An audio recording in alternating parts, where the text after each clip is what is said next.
The Wild Wild West. Oh my God, Yeah. dude. Screaming into the atmosphere. We're finally back, dude. Getting We were fired up, dude. You got We were me. two You got me ships fucked up about right Freud. now. Yeah, motherfucking Sigmund Freud. psychoanalysis can go fuck itself. That's a position held by a lot of people. That is a position held by a lot of people. But then there's, technically the talking cure did work. Letting people talk, and rearrange their basically symbolic self. There's something to that as well. Talking, and then going, oh, wait a second. Yeah, So you can glean an insight. You can glean a valuable insight that only you can experience as being completely valid. through conversation. Yes. Yes. And that's the argument against therapy. Some people say like, dude, we're basically prostituting a form of relationship that should just be held, Hell yeah. but that's I see both sides of it. I absolutely see both sides. Yeah, I could see it working. If you didn't have any buddies, Yeah. no brewskis and buds, no brewskis, no. no brewskis and buds. You're gonna need to hire someone to talk to. True. You can't go down to the local B-dubs and chat it out and go, fucking my wife is such a fucking cunt. Yes, could we get another picture? Or you might want to access something outside of your context. I'll get 10 garlic parm. My wife's a cunt. And all your buddies go, yeah, dude, my wife's a dude. cunt. And then you go, yeah, but maybe I should have gone to her parents' house. Yeah. And they go, wow, I just saved $700 to listen to some fucking dickhead from NYU talk to me about, have you considered going to her parents' house? Why? What do you? What comes up for you when you think about our parents' house? Like What is it extreme boredom. What happened to you as a child that you don't want to go to her parents' house? Yeah. And you go, no, I'm just against being bored. Like, wait a second. I had fucking parents. Were you Holy ever shit. Were you ever bored at your home growing up? And you go, holy shit, I was. Well, this is a breakthrough. Well worth every penny. I was basically Thankfully. molested by boredom. Yeah. There's an argument to like you can get outside of your context because if your beat up circle only has Yeah. access to a certain level of discourse, and then you're trapped Within in the this beat-up thing where you circle. either conform or the beat up circle, The council, the high council, just different sports jerseys. Like, yeah. my most trusted advisor. My most trusted advisor, my friend in a Vikings jersey. God, these wings are hot today. They're like fucking beat-ups makes them hot. Your friend's eyes are just teary, his nose running. That truly sounds like hell. I feel sorry for you. That's good though. You need the beat-ups council. You do need need the the beat-ups beat-ups. council to be like, Bro. dude, stop being gay. Fucking go do it. You are 1,000% right about that. You need the B-Dubs Council. Yes, For sure. And I do pity those without the beat-ups council. It's true, man. You need to be, otherwise, you can get sucked into the absolute labyrinth that is your wife's brain. Because they are world builders, dude. They can create just the wildest world, and you need the B-Dubs Council to be like, Yeah, you're not in that world. because you get lost. She's making the world up. You will get lost in her world, dude. You will get lost. God damn, Without the B-Dubs Council, going to your lady's house, just dreaming about being at the beat-ups council instead. Can't wait to get out of here to go straight to the Dubs, dude. the garlic parm. The garlic parm. Ooh-wee. Man, that was a major issue in a previous relationship of going B-Dubs Council. going to her family's house for like holidays and shit. Yeah. Actually, it's been almost every relationship, but there was one particular one, an old one that was I couldn't do it. It was just women. There was literally zero B-Dubs council within the family house. Bro, you need that. I'm telling you, that is a real thing. It's And dude, they would sit and just talk about stuff. yeah. They would talk about, they're like, oh, at Macy's, they have a sale on these.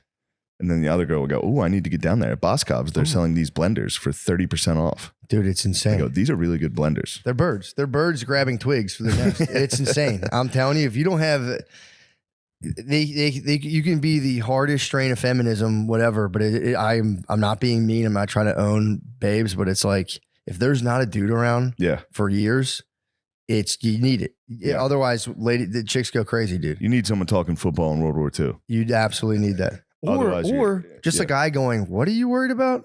Yeah, that's not real. And they go, "Oh, okay, thank you." because they will spin themselves out into oblivion. Chicks can hold, I think, like 6 thoughts in their head at once. It's a fucking curse. I swear to God, they're Hydra. running. They're running on just like, it's insane. The Hydra's in there, just like, yeah, she called you fat. The blender is good. Yeah. I caught a glimpse one time. I've talked about this before. again. Get him. Call him right now. Ruined the council. I think your stomach hurts. Yeah. Yeah, dude, there's one time, because you know when you're like at nighttime when you're falling asleep, that's when your brain can really just kick it into gear and you're like, what's going on? One time, like Brittany was breathing heavy. I'm like, what's up with you? And she went, blah, blah, blah, blah, and named like 14 things in 10 seconds. And I was like, Oh, wow. what the fuck? God damn. I was like, you're running like 6 fucking worries at once. yeah. I'll get home and just be like, I was a fucking idiot tonight. And it's just one track. She was like doom, doom, doom, doom, doom, past, present, future, 3 different people. And it was just like, what the fuck? I was like, whoa, just stop. Yeah. Okay, just lay down. Although I'll say the ultimate cure, especially for the babes, like, you know, when you talk and they're like, I don't want to solve my problem. You just got to grab them. You have to just squeeze them. Yeah. You just literally need to squeeze babes and be like, just shush. It works. You can talk all you want. They just need to be squeezed and hugged. And then I like that point. And you rub their bellies. You got to squeeze them. And then you squeeze them and you go, ooh, this feels good. Maybe I should touch you. Parlay that in. Yeah, I've been much more forceful. I was talking about it with Lemaire. Sexually? Yeah. Not like forceful, but like I've been putting it on the table, man. Yeah, I've been letting it be known. Like, look, I'm a man, goddammit. I am a man. I'm a man and I have needs, goddammit. And I don't guilt. I go, look, if you don't want to do this, that's fine. I will not hold it against you, although I will. Deep down inside. Oh. Deep down inside. I'll Subconscious. piss. Yes, dude. Of course. But I will be like, no, for real, I'm not mad. And then I'll like just. That's just your ego. Her arm will dude. touch me and I'll go, Yeah. sure, are you mad? No, I'm not. I'm not mad. Why would I be mad? Get off me. You're my only outlet for sexual pleasure and you're not giving it to me. Yeah. I'm not mad. Yeah, man. That's fine with me. Especially off the nog, especially since my governor is saving me.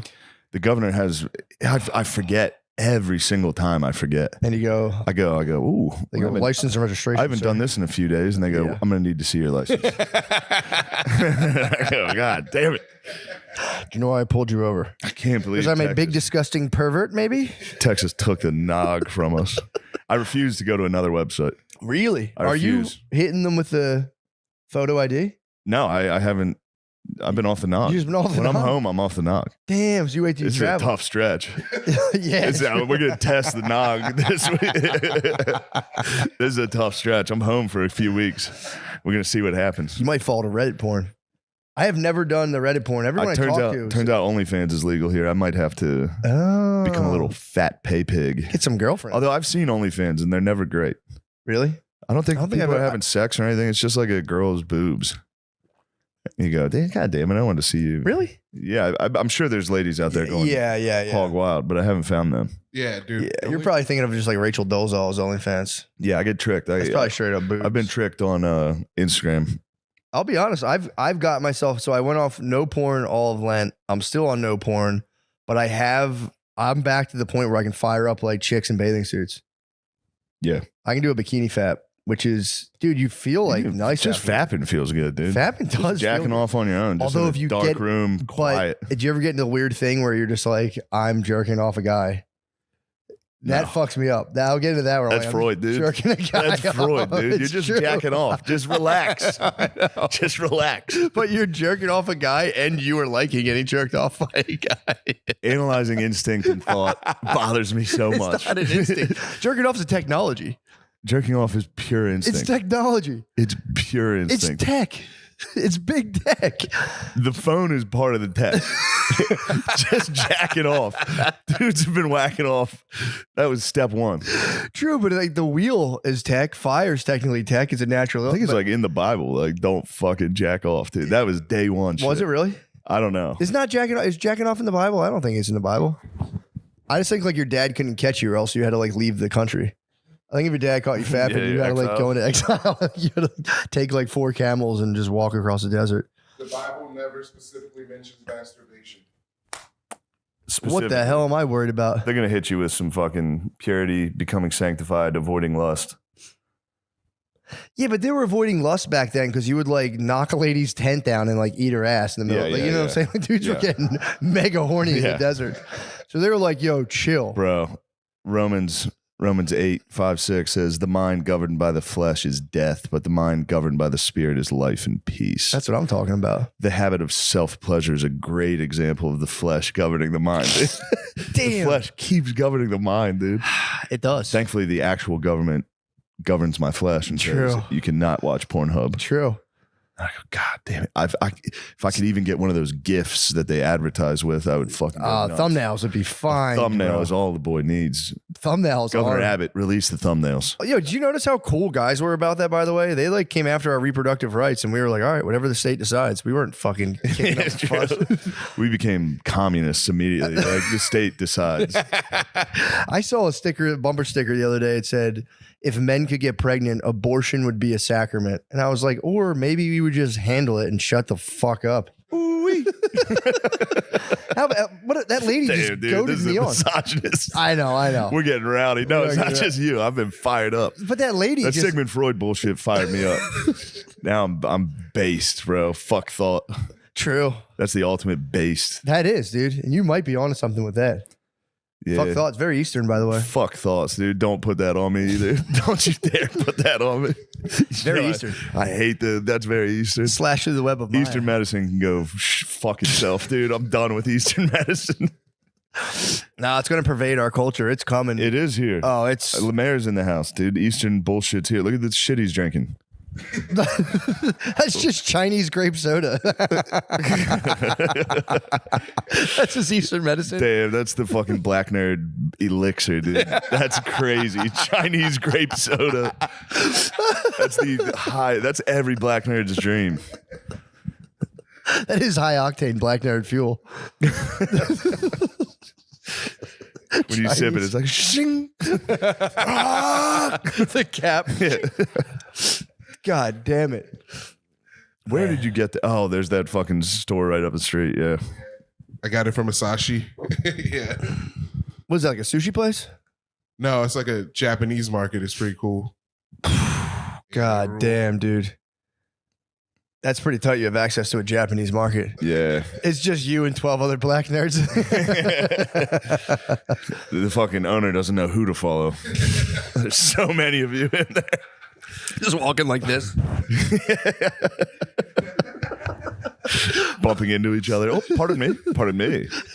After you, pardon me. That's pure Metal Gear Solid, dude. They're in boxes. Damn, dude. Snake. What the hell was I thinking about? Oh, Yeah, I that gotta is- tell you this. I gotta tell you this. This is what I was gonna tell you, and I think you'll enjoy it. It's funnier. So I went to. I'm the most sore I've ever been in my entire life. I From couldn't. working out? I couldn't sleep on. I couldn't lay on my side. My back. Are you a is- side sleeper as well? My back is butt fucked, dude. All right, pause. This guy. Go. So I get in there. I was like, all right, I haven't worked out in a while. I'm gonna go to Rogan's, get a nice Mm-hmm. easy one, hit the sauna.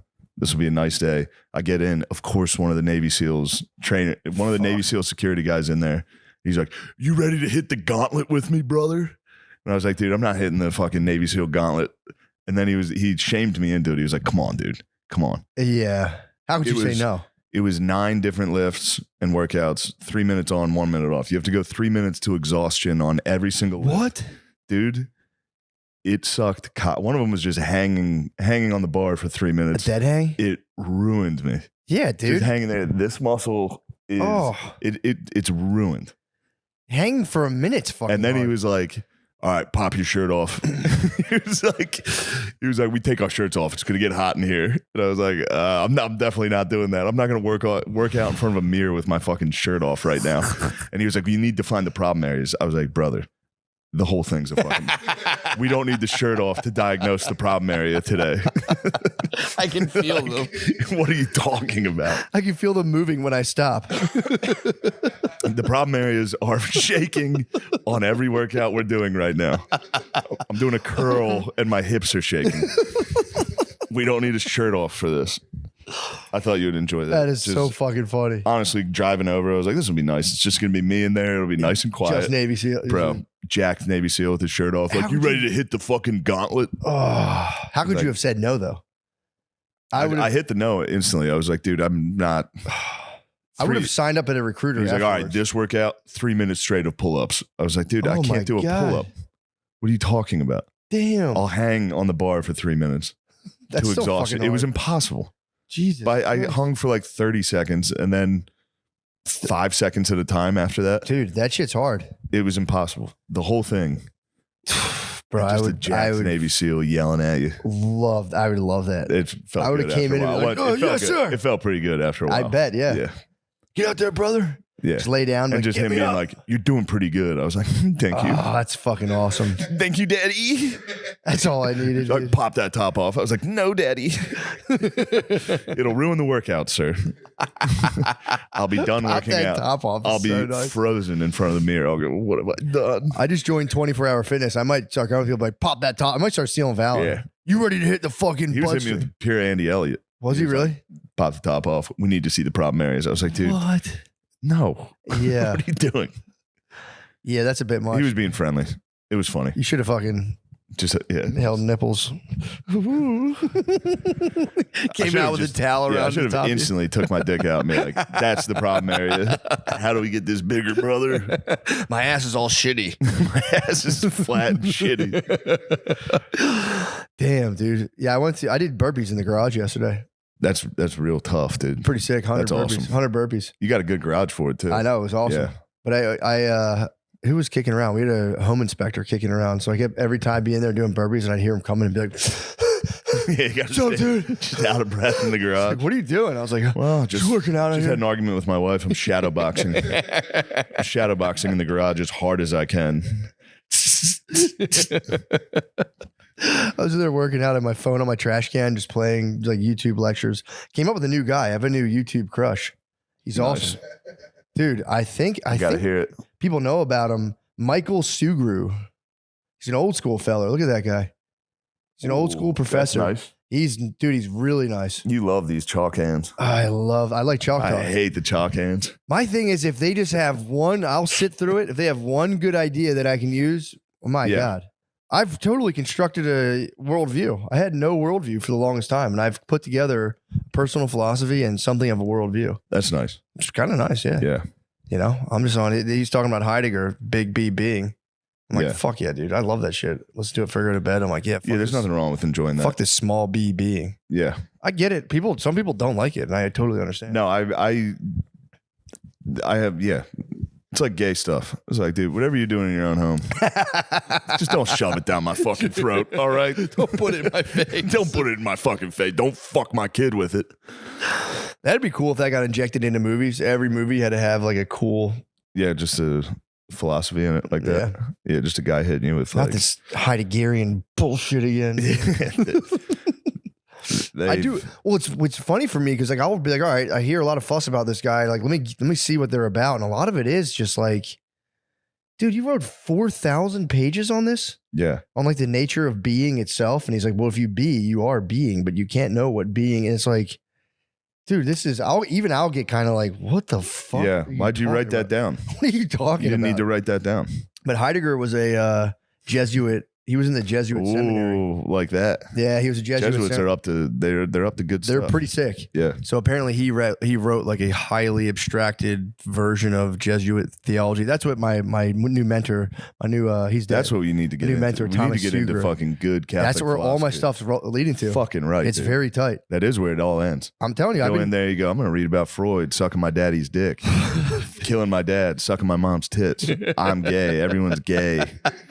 Then all of a sudden, the path just leads straight back to our Lord and Savior. yeah, dude. It and might his be. perfect disciples. I think it might be the supreme Yeah. philosophy. I've been taking on a lot of different worldviews, checking them out. The Eastern stuff is for sure cool, but I was into it for a while. But I was like, no, man, Christianity still reigns supreme. You read it and you're like, because it kind of the Eastern stuff to a point is like total detachment, like and you'll like kind of totally clear your mind. Christianity is the opposite. It's Yeah, like, those guys can. I'd like to punch one of those guys in the punch him. bellies. Go It's find like, him in his cave. And I'm going to go to a cave and sit here for 80 years. It's like God gave you life and you spent Yeah, it dude. sitting in a cave, even though that's kind of what I do. I dwell in a cave. You're in full on. Yeah, just My guys need to take that bridge. The World War II game, Company of Heroes 3. Yeah, but the Christianity is like you have to fully get into the mud. You're an absolutely fallen You're a creature. mud dog, dude. You're a totally fallen creature. And guess what, dude? Guess what? Jesus never got mad at someone because they're a sinner. And He he got still mad at loves you. people because they thought they weren't sinners. Ole do it. Yeah, it rules. It's for real the best. It's for real the best. Yeah, they're like, you think you're king? You're hanging out with all these fucking whores and tax collectors. And he was like, bro. Well, he was pissed at the Pharisees. He those was are the like, bros. he was chilling with all the fucking. Yeah. I thought fucking Mel's movie was supposed to come out on Easter. That's what I thought. It's coming out in like Fucking October. comeback. God damn it. Although he might be trying to fight like the witchcraft and Satanism of Yeah, Halloween. which, yes. Thank God. Thank God, Mel. Ooh, big in black news. Beep, beep, beep, beep, beep, What you got? We got breaking black news. We got, dude, you see J. Cole apologize? Yeah, I saw that. What the fuck, dude? I think it's It was actually kind of nice, honestly. yeah, I think it but fits his thing. He's Yeah. trying to break the mold of, is Yeah, that but he that's did like it. the classic pantomime thing that permeates through the black society where it's like he dissed me, now I have to absolutely destroy, and that gets carried out full stop. Where like Yeah. you got guys shooting each other over that shit, and he was like, you know what, dude, this is lame. Why am I doing this? But I get 50 Cent apparently is not into it. 50 Cent's like, bro, 50 Cent's the dark lord, 50 Cent's dude. the new president of black people. Dude. Yeah, he is. He for real has completely rose into total president. Jay-Z's Yes. out. 50 Cent is Yes. in there, dude. Jay-Z's Biden, 50 Cent's Trump, 100%. Yes. And black people being ruled by Black Trump right now, which is 50 Cent. Which, I mean, he's 50 Cent. I'm not going to have, he doesn't have to be 50 Black Cent Trump. fucking rules. 50 dude. Cent does rule. And he's ruled for a very long time. Yeah. He has been the man. He never stopped being the man. No, and now it's like he's coming into, everyone's recognizing like, holy shit, this guy Holy is like, shit, he was seriously funny and right the entire time. He's been an asshole the entire time. He's hilarious. He called Diddy a fruit pop like years ago. Diddy did offer to take him shopping. Yeah, you can't do that. He's like, yo, I'll buy you clothes. And he said, what? What? I take him shopping. Yo, I took Nate shopping Lamese. the other day. Did you really? Yeah. And we were laughing about it. I was like, I'm definitely Diddy, dude. I'm taking you to Dick's Sporting Goods to buy some gym shorts. Now you Or gotta no, get, was that you and me? Yeah, that was you and me. you got to collect what's yours now. That's because I was going to go buy some shoes. And I was like, you can get some shoes too. And then I didn't buy any and he bought shoes. Yeah, but this is what different. This is And he felt a way about it. that's the squad. But He no, was like, you keep these. I was like, I'm not wearing those. Those are yours. dropping a bag on the squad's different. If you were to find someone Find another man. that wasn't in the squad, Another I would- comedian. Yes, That was just like find another rapper, just being like, yo, exactly. Matt Rife. I'm gonna take you shopping, boy. Yo, I'm gonna get some clothes, bro. Let's pick Getting out some clothes. gear. Checking out a dude's gear and being like, we need to revamp your wardrobe is 50 Cent was 1000% spot Yeah, on. it's- Being like, what? Yeah, that's nuts. Dude, what are you talking about? I'm not gonna let you buy stuff for me. Freud would have been all over that. True. He'd have been like, that's gay. Yeah, he would have for sure. That's your gay subconscious. It would have been. Yeah. Big power game. Although that is so powerful. Buying another man clothes. Yeah. Yeah. And being like, I'm gonna get your outfit figured out. That because then you get into the dress and you're like, oh, let me just get in there and check it out. Let me see Yeah. how this pants look on you. Then you can go in. Yeah. You go, oop, try these on. He's like your mom just Oop, watch grabbing your penis. ass. Zip. Yeah, Almost man. didn't zip because of your giant penis. It's dude, it's My yeah. dad's calling me. I want to kill him. Shit, I might have answered. Said I want to kill you. My dad's calling me. I want to kill him. Phil saw my stand-up act and didn't approve of it. What?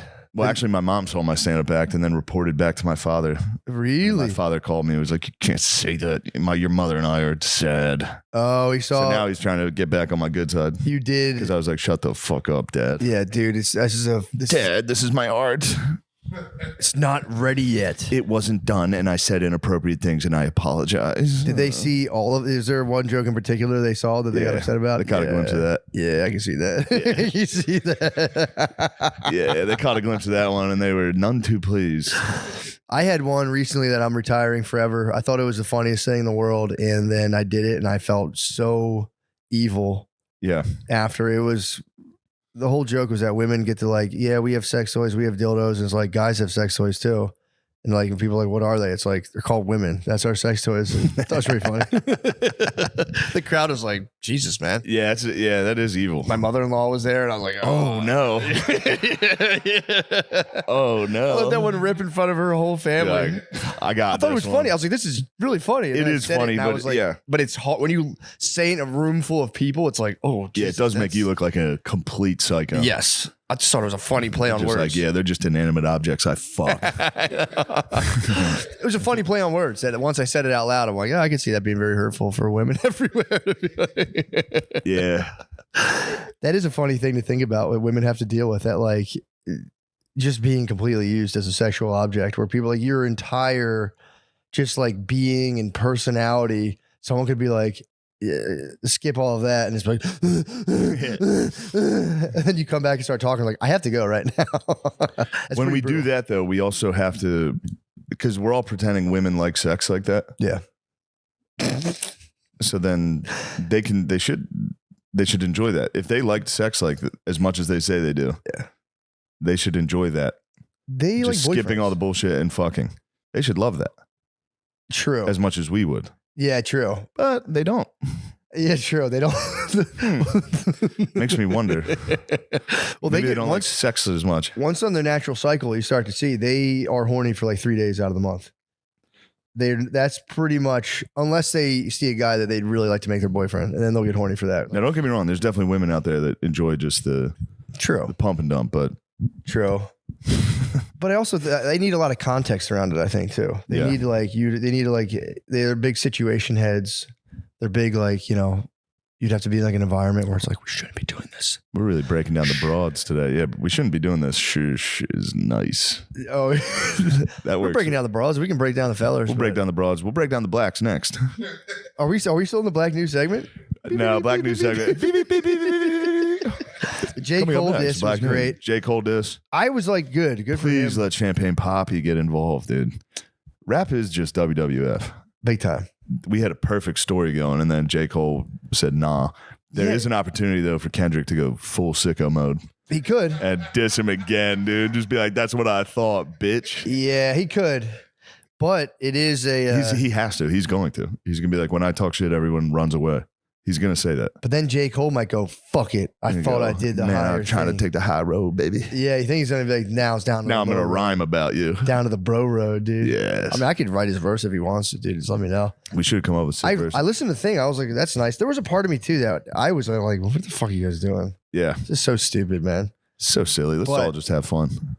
Yeah, let's have fun. And also, like, Let's have fun. Make good, cool best of rap. luck. Why did Ken? What was his whole thing? Like, he probably was just having a bad. Rappers got to be careful with their bad days. Yeah. You have one bad day and be like, I'm top 3. He's not top 4 or 5. And then everyone's like, did you hear what he said? Yeah. We need to write some lyrical We just prose. need Drizzy Drake, dude. True. Please, He'll be Six back. God. Please, Six God, respond. He'll be back. Although he did get destroyed by fucking Kanye. Although his Kanye circumstances kind of engulfed him. Kanye is He Kanye is wild, man. He dude. destroyed. That's how nasty he is of an MC. He destroyed Drake and then destroyed And then he was himself. like, "Fuck it, I'm going down too." I love Hitler. He didn't really destroy Drizzy though.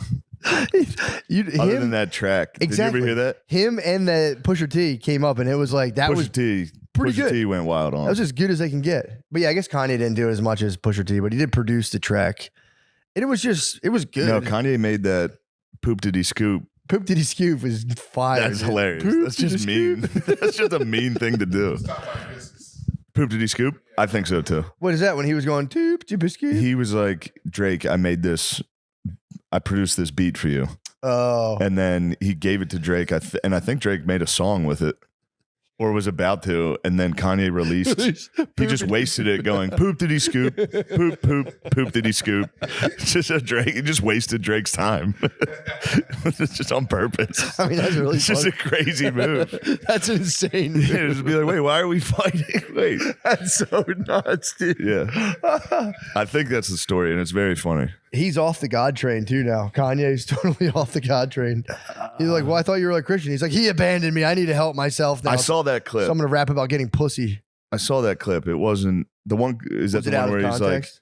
he's like, We need to do more than pray. Every time I pray, where's God? He doesn't help me out. Yeah, so that might have That's been kind of a might have been a small. that's kind but of Christian theology also. yeah, you have to help Like you can't yourself. just pray, dude. True. Yeah. Well, I think his thing was he's like, I'm not cursing anymore. I'm not gonna rap about getting pussy. And then he was like, well, what the fuck am I? I'm back, dude. What Who am I gonna do? talking about? I just said I love Hitler. I do like his wife. The fact that like she's a constant news story. So I can't Yeah. figure out, is that like a PR firm thing, or are they just like? I don't think 'Cause it's Kanye, I don't think nonstop. Kanye is dealing in PR firms. I don't think so either. I was If like, he I is, wouldn't. that's the wildest PR firm of all time. Dude, she's in my fucking newsfeed every time I pick it up. It's Yeah. like she's wearing a spandex suit with her nipples sticking She's wearing out. saran wrap with his farts are trapped wherever she goes. Every week, it's like Gaza, Kanye West's big titted lady that he prays Yeah. around. It's like she's a major news story That's constantly. good. It is pretty cool. I was trying to figure She's out. Like, getting more burned than Ukraine right now. she is. She's getting way more burned than Ukraine, Russia. She is. She's for real. In terms of like our collective attention, like her future slut outfits are. Future slut outfits are pretty cool to see. That is pretty awesome. Yeah. Yeah, those jumpers, Especially they're always in a place that a future slut outfit should not be. man. True. So it's like in the airport or like They're in the the ru- shopping mall or just on the street in Or Venice. They'll be in Athens. They go to like ruins of ancient societies, Yeah. and she just like Here's a future slut, dude. just farts on it.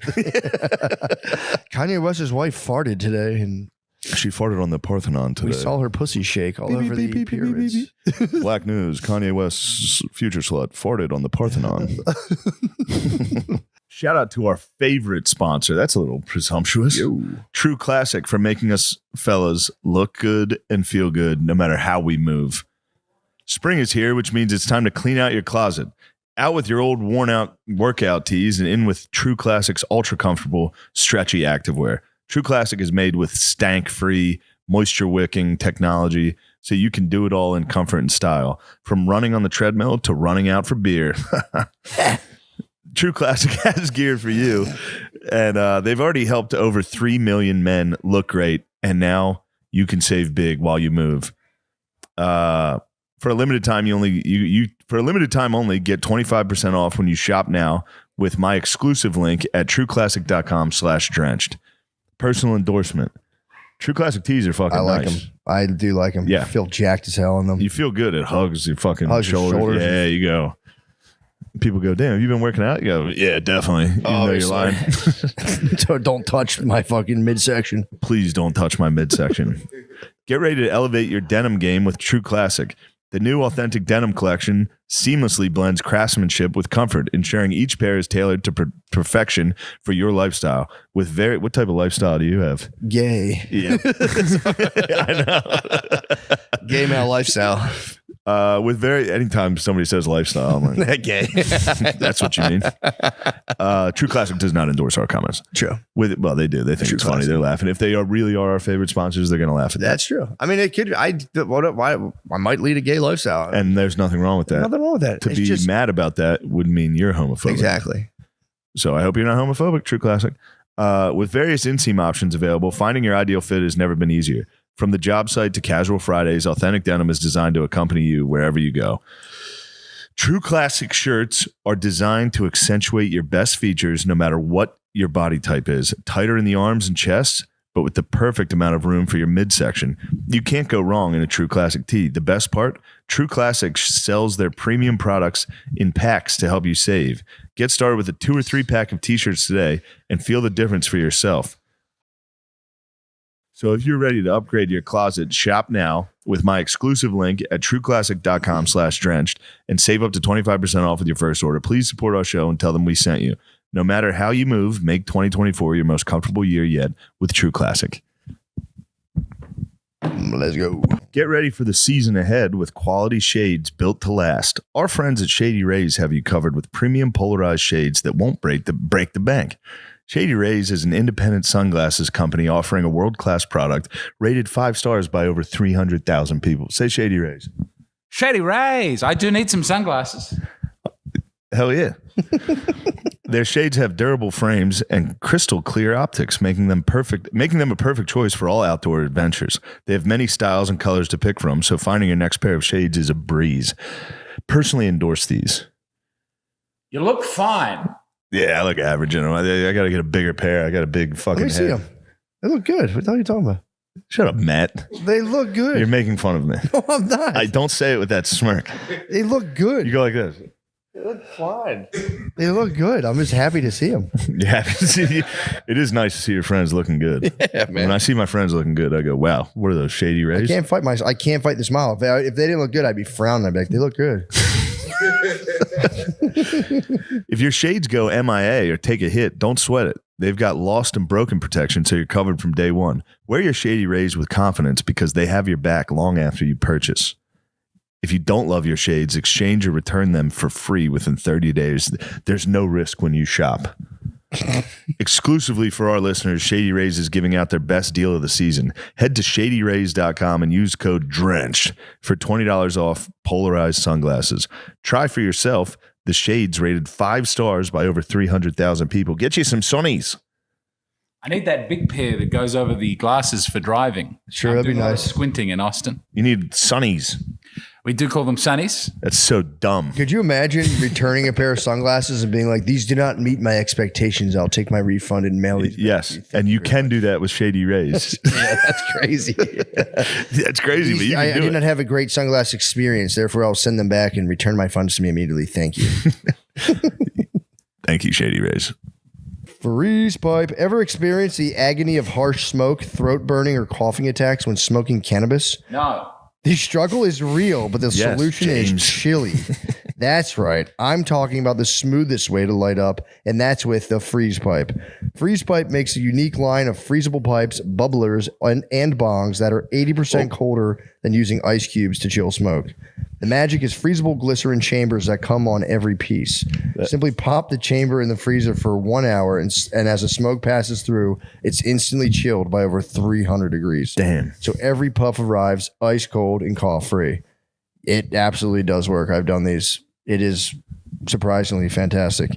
American owned and with over 100,000 happy customers, Freeze Pipe uses the thickest glass and market leading glycerin chambers for a smoother experience you have to feel to believe. Ditch harsh smoke forever by visiting thefreezepipe.com and use code DRENCHED for 10% off your order. That's thefreezepipe.com and code DRENCHED for 10% off. Shop today for free shipping and smoke like royalty without paying a king's ransom. That's a good writer, whoever wrote that. Whoa. Smoke like royalty without paying a king's ransom. If you were royalty, you wouldn't never have to pay the king's ransom. Prize Picks time.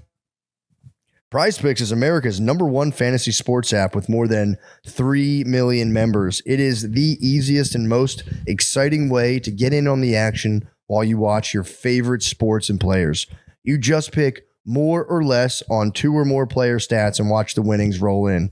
You can now win up to 100 times your money on Prize Picks. Damn. With as little as 4 correct picks. Nice. You can turn $10 into $1,000 with basketball, hockey, and college basketball entries today on Prize Picks. Damn, they have college basketball entries? I know we're done with the tournament, but that's nice. That is nice, actually. Yeah. America's #1 fantasy sports app. Prize Picks has something for every sports fan, from basketball and hockey to League of Legends and everything in between. You can pick LeBron, Caitlin Clark, Connor McDavid, and Jude Bellingham all in the same entry. Wow, Jude Bellingham. Holy crap. Prize Picks now offers Apple Pay for quick and easy deposits in your account this basketball season.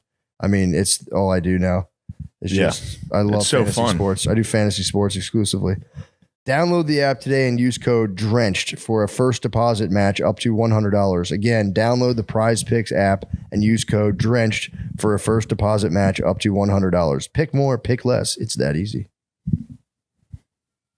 But yeah, I love it. Then they're like, he doesn't let her eat and he doesn't. It's like, yeah, dude, it's I think she's eating, bro. true. She is She's a definitely voluptuous woman. She's a very voluptuous woman, but I think he's trying to keep her snatched. You know what Yeah. snatched means? No. It's when like your midsection super tight. Oh, yeah. Snatched. Just a natural. Brittany said that to me the other day. She's like, you get your body gets snatched. And I was like, where the Yeah. fuck are you getting these? You just need a permanent corset. Yeah, true. Or you just need a diligent husband who's going to monitor your calories. He's going to monitor your calories. Yeah, what's wrong with that? That's a good husband. You go, oop, put that down. I need you in peak physical condition. I need you to show off my ski suits, Damn, that'd be tough to tell a lady to put down a fucking sweet. bro. Have you ever done it? I've never been in a position to monitor someone else's calories. If someone breaks out the sweets, I go, ooh. Give me one of those. Girls love monitoring a dude's weight. They like getting you fat. First of all, they'll Yeah. be like, yeah, they're enablers, and then they start And then going. they go, "You're getting a little chubby." you don't. Are you hungry right now? I'm like, I'm basically. I'm not like my stomach's not hungry, but it's been a long time. I'm like, yeah, I can tell I'm a little bit weak right Yeah. now. I'm off the pig cycle. I was on a hard pig cycle. You're pigging out. Oh my god, dude. I'm like, I went to Disney. Pig cycle is crazy. I was on the dude. pig cycle. I'm You should off. see when I hit a pig cycle. Oh, dude. Chaos, dude. We're going to beat ups. I'm gonna order wings when we get there. Drink a couple beers. Oh, second meal. Yeah, true. I was on a hard. I fucking I just. caught Lamisi on a pig cycle the other night. What were you on? Sneaking back to his room with slices. Sneaking back to his room with slices of pizza. I was like, "Where you going, dude?" He's holding 2 pepperonis. Taking it to the bedroom for the pig cycle. There's nothing better than just holding the moments before you're eating a pizza. Just carrying it is for real. It's the best. I don't even sit down when there's pizza. I go, first slice doesn't count. I picked it up straight out of the box. And I go, all right, now I'm going to settle down. Now I'll get a plate, put 2 on it. I'm going to stand for these 2. And I'll go, maybe no one saw me get that first one. I can say, this is only, I've had 3. That's a lot. I've had 4. Taking a double slice onto the plate. I mean, Double dude, slice onto the plate after the first standing. The first right out of the box standing while everyone's organizing like the soda and stuff. Such a nice move. I mean, when it's grub for everyone like that, Oh, it's feeding frenzy. the greed kicks in. Dude, I saw a thing where they were like, we don't understand why sharks engage in feeding frenzies, and was like, what are you talking Yeah. about? Of course you do. Yeah. They're pigging out. And they're just They're spazzing. going nuts. Yeah. It's like I've seen it happen with humans a bunch of Yeah. times. Buffalo dip at Gillis Family Christmas. Oh my God. The boys were circling, big dogs circling. It is nice. Tell you being- what, Nancy Pelosi's a bitch. I will say it does. See your fucking gay husband get hit with that hammer. Oh. Slow down. God damn, you're taking all the dip. Yeah. I've been to family parties before where there's not like a lot of times I'll go and it almost feels infinite where you're just like, yeah, and you're piling mac and cheese. I've been there before. I'm like, oh, rations are like, The rations, that Limited. sucks. and you're just kind of like, and then I'll just literally like a different part of me will take over and I'm like, oh, Yeah. huge thing, like, Why run shouldn't away. it be mine? Why shouldn't it They're not even going to eat the whole thing. be mine? Lamisi, I saw Lamisi hit the greed. We got barbecue. The boy got a lot. Oh yeah, I love barbecue. you What'd you hit? greeded out. I was down to 1 slice of brisket after I look over at his plate, 10. There was two. Such 2, my ass. How many ribs? How many chicken? How many ribs? I had 2. I didn't have any chicken. I didn't get any broke chicken. my heart watching you do that to me. He ordered like the brisket, chicken, Yeah. ribs. Yeah, I had the ribs. up, First dude. dibs obviously goes straight to Lamisi. He dibbed it out. You and Nate took a majority of it. Left me and Guard Dog with scraps. We portioned it out, dude. It was fair. Damn. We didn't take anything crazy.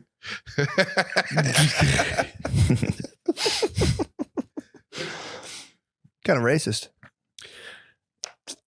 They It, teamed up on you guys. They teamed up on yes, but it was over ribs. you. That's what I'm saying.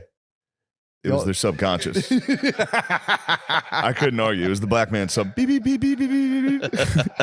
Black subconscious. They were running hand signals. Yeah, go on. Divvy the wings. Divvy the ribs. These honkies wouldn't even know what to do with all these ribs. I told you I got hit with that in a KFC one time in West Philly. I was ordering just a biscuit, and the guy literally went, Psh, probably never even had a biscuit before. And I turned around like, why would you do Of that? course I've had a biscuit. I've had this is like What are my you, a 7th dumbass? biscuit. This is my 7th biscuit. Yeah, he fucking can't believe that. I got people want to say, You ordered just a biscuit at a KFC? times are hard back then. I was struggling. Oh, back okay. then. Yeah. Times I was struggling, I dude. thought this was a recent thing. I was like, what are you doing? This is back in the day. Yeah. All I had money for was my biscuit. I would, Just a single biscuit. when I was working at Ardmore Toyota, I would take the change in my car to buy a $1 cheeseburger at the McDonald's. For my lunch break, I would pay with 10 dimes. You'd have to treasure hunt. Yeah. It was You were dark. a 49er. dark times. Dude. Yeah, you had to hit the hills and pan for silver. Pan for, yeah. nickel. Get them, like, yeah. Oh, this is a quarter. This is good. Used all my quarters. I was down to nickels towards the end. Oh, Got a flat tire, bankrupt. That flat sucks. tire on the way to work. Almost cried because I was like, "Mm." Did they fix it there? Yes, they did. But then, I was working basically factory. Oh yeah. It was like factory thing where they were like, now you owe the company your Oh, time. they wouldn't hook it up. They didn't really Pigs. hook it up. Pigs. That's crazy. I got a flat tire one time. I went and I picked up a 1/4 pound of weed at the post office and was so excited that like it worked out. And then I got a flat tire on 76 and I had to just drop some off to somebody. So I was just going, boom, boom, boom, boom, boom, boom, Oh boom. no. So I was like, I'm not pulling over. I was in my head, I was like, if I pull over, they're going to know it's in Yeah. my, like, when you have something like that, you're like, if someone And that sees smells. this box, it was vacuum sealed. It thank didn't God. smell. Oh. No, it was vacuum, but I think I had like an ounce of weed on me to give to somebody. So I just like pulled up to like the Eagle Stadium on a flat and just like gave someone an ounce of weed and just drove Damn, you're home. doing deals in the parking lot at the link? That's fucking awesome, man. I pulled up like boom, boom, boom, boom, boom, boom, That's boom. Like, kinda- here you go, brother. Just like boom, boom, boom, boom, boom, That's- all the way home. That's Philly strong, dude. It was, dude. That's the ultimate Philly That's strong. bleeding green. That's bleeding green. That's bleeding green. That's birds colors. Go birds. Dude. That's bleeding green right there. Yeah, true. My matcha. Coffee's not for birds fans, dude. Matcha. True, it has to be matcha. Now I'd say coffee's more for bird fans, actually. Yeah, Wawa. Yeah. If I show this to my dad, 48 coffees at Wawa, hot dogs. It's time to hit the job site with the most vicious diarrhea imaginable. Hangover from light beer. it's Then dude. you go, all right, now it's time to get 7 coffees, 3 hot dogs. I am in awe of dudes who hold down just pure Wawa diet on like 48 to 60 ounces of coffee a day. I think if you stick to one thing, I mean, True. don't get me wrong, it's going to destroy you, but True. yeah. Yeah, I guess so. I You're think your saying body if you- probably gets used to digesting insane shit. Like it probably just fast tracks it through. like an You get Italian. no nutrients out of it, just fucking flies right out of you. If you're like a sizzly with coffee, an Italian hoagie with a coffee or a soda, Yeah, and a coffee in the yeah, your body is just flying. orders up. You must shit. You must shit as soon as you eat it. Your stomach just a mortar. Just, Your stomach's like a steel foundry. Just the cells are like, and you drink a glass of water. It's like Mountain Dew. It's Mad It's Max. Mount- You it's drink Mountain- water, and the whole body's like. Told you, I have an uncle. I've never seen him drink water Beezer. ever. Beezer won't. Yeah, I guess he won't drink water. I've never seen the bees. Gatorade, soda, milk. Yeah. Gatorade's when he's like, all right, it's time to fucking take care of Yeah. myself. I'm gonna slam the Gatorade, which is such a tight way to hold it down. And he claims, he goes, dude, I don't feel sick because he's like, I just don't think I ever think about it. I was like, damn, that's fucking. That's one of the business heads. I heard that guy. He's like, no, I don't get sick anymore. Being sick is a mind frame. Yeah, I've Like, heard. yeah, well, my sister has cancer. Yeah, true. It's all in her head. Yeah, well, they're just talking about colds. Yeah, it is. That's the problem. They're just talking about colds when they say that. Yeah. Yeah, true. Yeah. It's all in her head. That's exactly what the doctor said. Turns out it's all in her head. They're gonna cut it out of there. They're gonna chop her fucking head open. Yeah, those business guys are talking about colds. They're like, I don't get sick. It's like, dude, you're talking about a fucking common cold and like Yeah. going to work and blowing your nose in the bathroom. Being like, yeah, Yeah. I mean, if you had a stomach virus and you were puking and had a Yeah, if fever, you're like shaking, you're not, chills, you're not sweat. gonna, Yeah, you're not gonna be like, this is bullshit. I can still make some day trades. I get it. I get that all applies. If I have a cold and I totally like freak out about it, then like, yeah, maybe it makes it a little bit worse. But yeah, I don't. When people are like, it's all in your head. It's like you're just not sick right A cold you can plow through. now. You can plow through a cold. Yeah. But when you're like, it's all in your head. It's like you're just not sick. Yeah. If you were actually sick, you'd be. Yeah, you fucked. know it. You know it when you're actually sick. Yeah, dude. If you had like. If you're like diarrheaing blood, you'd be like, I just got to be more positive about this. I need to do fucking 100 push-ups right now. True. I just diarrheaed blood. Yeah, the big homie Wes is the king of that. Yeah. Him and his boy just being like, I was telling you about this when they did that whole video where they're just like, yeah, dude, like I don't even sleep. And like, if I'm tired, I just go to the gym even harder. And he's like, I'm so shredded that if I lay on my bed, it hurts. He's like, my fat body That fat's happened to so me, low. dude. My back got so shredded. This morning I woke up, I was like, I had to just Well, lay. their whole conversation was like, yeah, we're rich. Yeah, we're loaded. But like, we hate our lives. Yeah. That's why we're rich. And he's like, you have to hate your life forever. That's how you keep your edge. It's like, I guess, man. Man. I guess. That way you can stay the boss. and just hate your life and just be like, this is what it is. Yeah. I'm so shredded. It hurts when I sleep. I don't sleep. He said he doesn't eat carbs during the day too, which is a sick move. He doesn't eat any carbs, just protein. So that way at nighttime, he eats He carbs. said he crashes. His insulin spikes and he said he just passes out. Because if you're that shredded, you just need to go into an insulin coma and pass out. Kind of sick. I want to see that's going to reach a fever pitch. It has to. Getting Some shredded guys business head, shredded business head. Yeah, well, the bedtime, Watson's pushed up the business head bedtime to or the wake up time. He's like 2:30 a.m. Yeah. Eventually, they're going to become nocturnal. They're going to become vampires. The business heads? It's like, Yeah. because you can't get up any earlier I'm than doing power cleans at 2:30 in the morning. I mean, Wahlberg, Jocko, or Dick swinging at 4 o'clock. Yeah. Big homie Wes is, I think, 2:30 a.m., which is arguably partially nocturnal. 2:30 a.m. is like it's the middle That's of the night. chaos, dude. It's gonna be dark for so long I know. while you're awake. I know. You just wake up at 2:30 and just take your shirt off and just start screaming Go, at your nice. iPhone. That's someone's going to surpass that. It's going to Yeah. it's going to become something. I don't know. Last night was funny. We were talking about Brian Simpson was talking about like if this for some reason I don't know why I thought this screaming at your iPhone and surpassing things. Eventually, they were like AI. Rogan was on one. He was like AI is going to get so powerful that it's smarter in our lifetime. It'll be smarter than every human combined. And then Brian Simpson was like, and then the real dilemma is, do we elect that AI remember. president? Yeah, and I was yeah. like, dude, there's only one human that can stop this. It's Donald Trump. Donald Trump versus the AI supercomputer. There's only one human that's like, I'm smarter than that. That Yeah. computer's dumb as shit. Or who could roast it? If you hit that with a killer nickname, they just could completely. the virus, just like that's actually not true. I'm not that. I swear. My legs are an appropriate length. Yeah, true. That could defeat AI. Trump dog's our only shot. I wonder what kind of Trump nickname an AI can come up with. If you're like, give a Trump nickname, What if the AI defeats Trump at making nicknames? it's like Deep Blue for like the chess program. Oh no. Just crushes them. Although I don't know, it still doesn't have the Yeah. humor that but well. the funnier, the dumber the nickname that Trump comes up with, it's funnier. Well, that's what I'm saying. That's the AI's at a AI disadvantage. can't figure that out. Yeah, exactly. The AI is too small. I mean, dude, he for real crushed DeSanctimonious was Desanctimonious. See you later. Next. Who's next? Dude? DeSanctimonious is so dude, I was in his great state of Florida. Oh, nice. What did it say?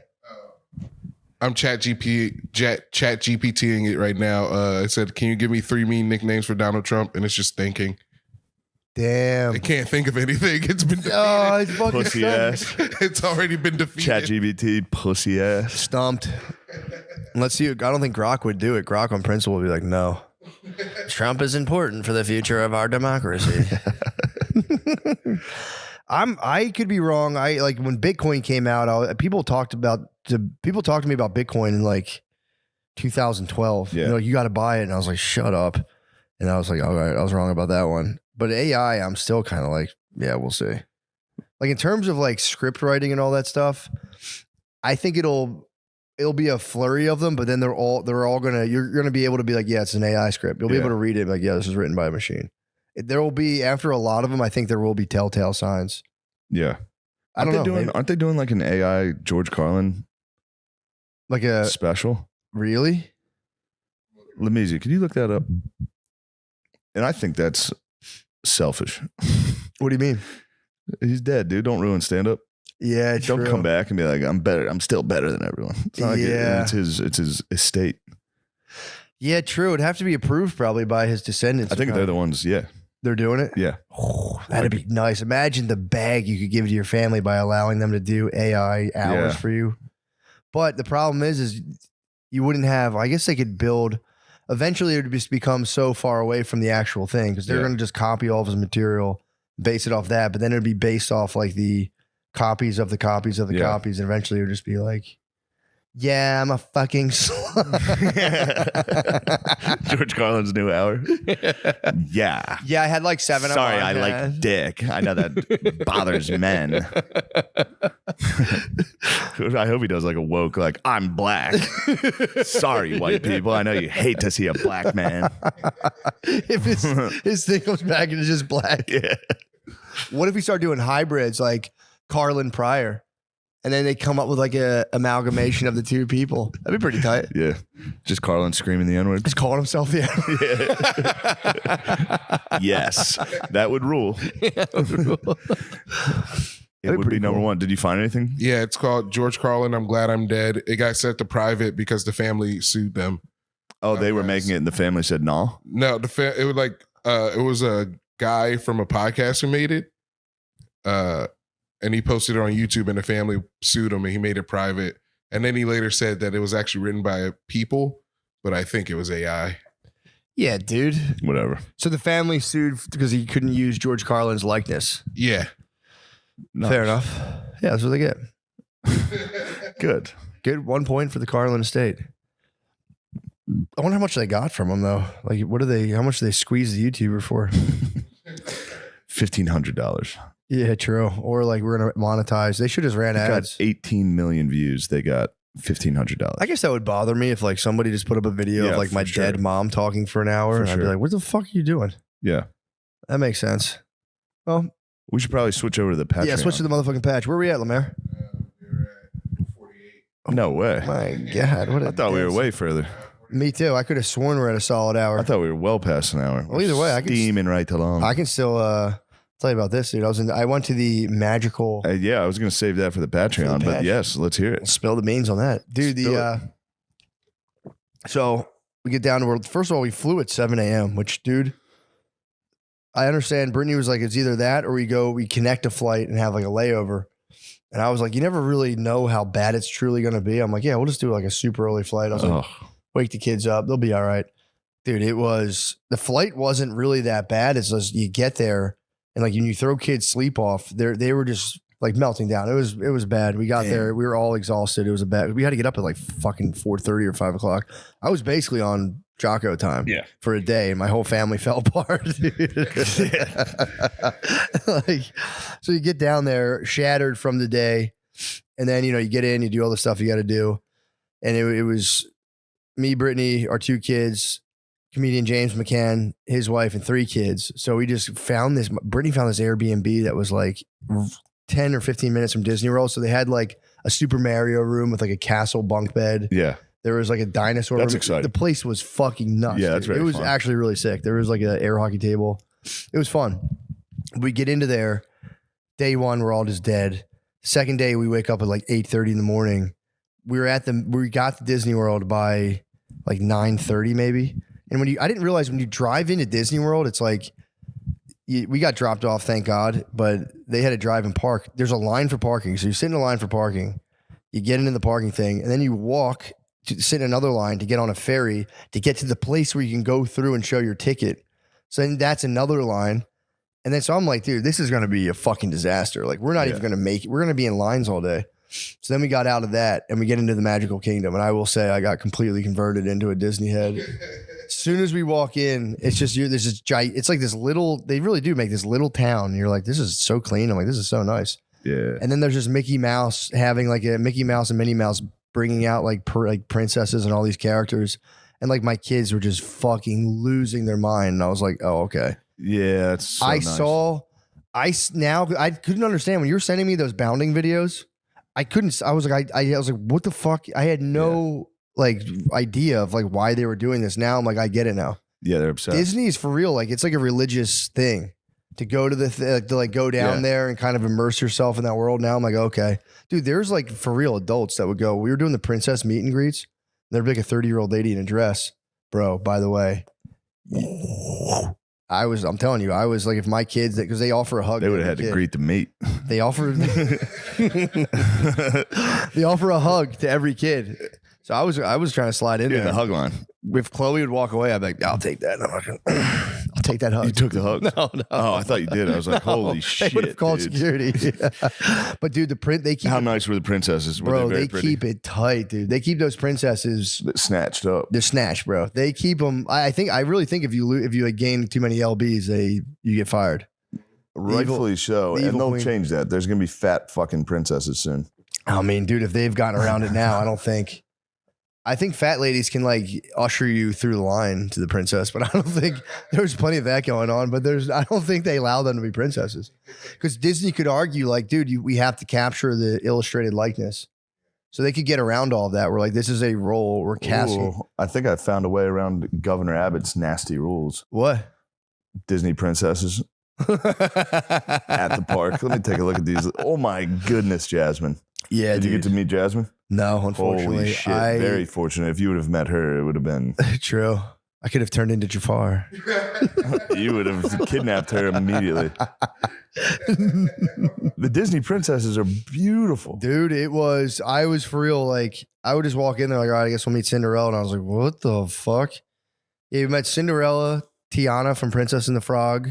She's not really a princess, though. She becomes a princess due to the loophole because she marries a prince. Lemaire, don't come back with that Oh bullshit. my She is a God, princess. dude. They have Ariel. And he kisses her after the marriage, and then she is a princess when she marries the Little prince. Mermaid has giant Come on, bro. tits, dude. Dude, the Little Mermaid was a slut, bro. Yes. They did a princess parade on the floats, and the Little Mermaid, I remember being like, she looked like a raver, like Burning Man slut. And I was like, what the fuck? Little Mermaid might have been the sluttiest princess, I think, of the whole day. Definitely. But you didn't see Jasmine. Jasmine in this is. Let me see. Let me just for, Yes, for research. yes, for the next time I go to Disney World. You got to time it. You got to call ahead and go, I'm bringing my kids. Is Jasmine going to be in the park today? Does Jasmine need anything for lunch or whatever? Like, she's probably hungry. Does she have like a favorite restaurant? You got to visit the one in California now. Disneyland? Yeah. I don't think Disneyland's as big I don't as fuck Disney with World. Disneyland, dude. Yeah, no, I don't. I'm East Coast all day. Yeah, I keep hearing about Disneyland. I also do think Disney World's the OG world. Yeah. Do you know what EPCOT stands for? Environmental Prototype Community of Tomorrow. Tomorrow. Never would have got Dude, that. you would love Space Space Mountain. Yo, brother. Yeah, that's tough. Space Mountain, that the ball in Epcot. Dude, so there was a ride. So we meet the princesses, all's well, everything's great.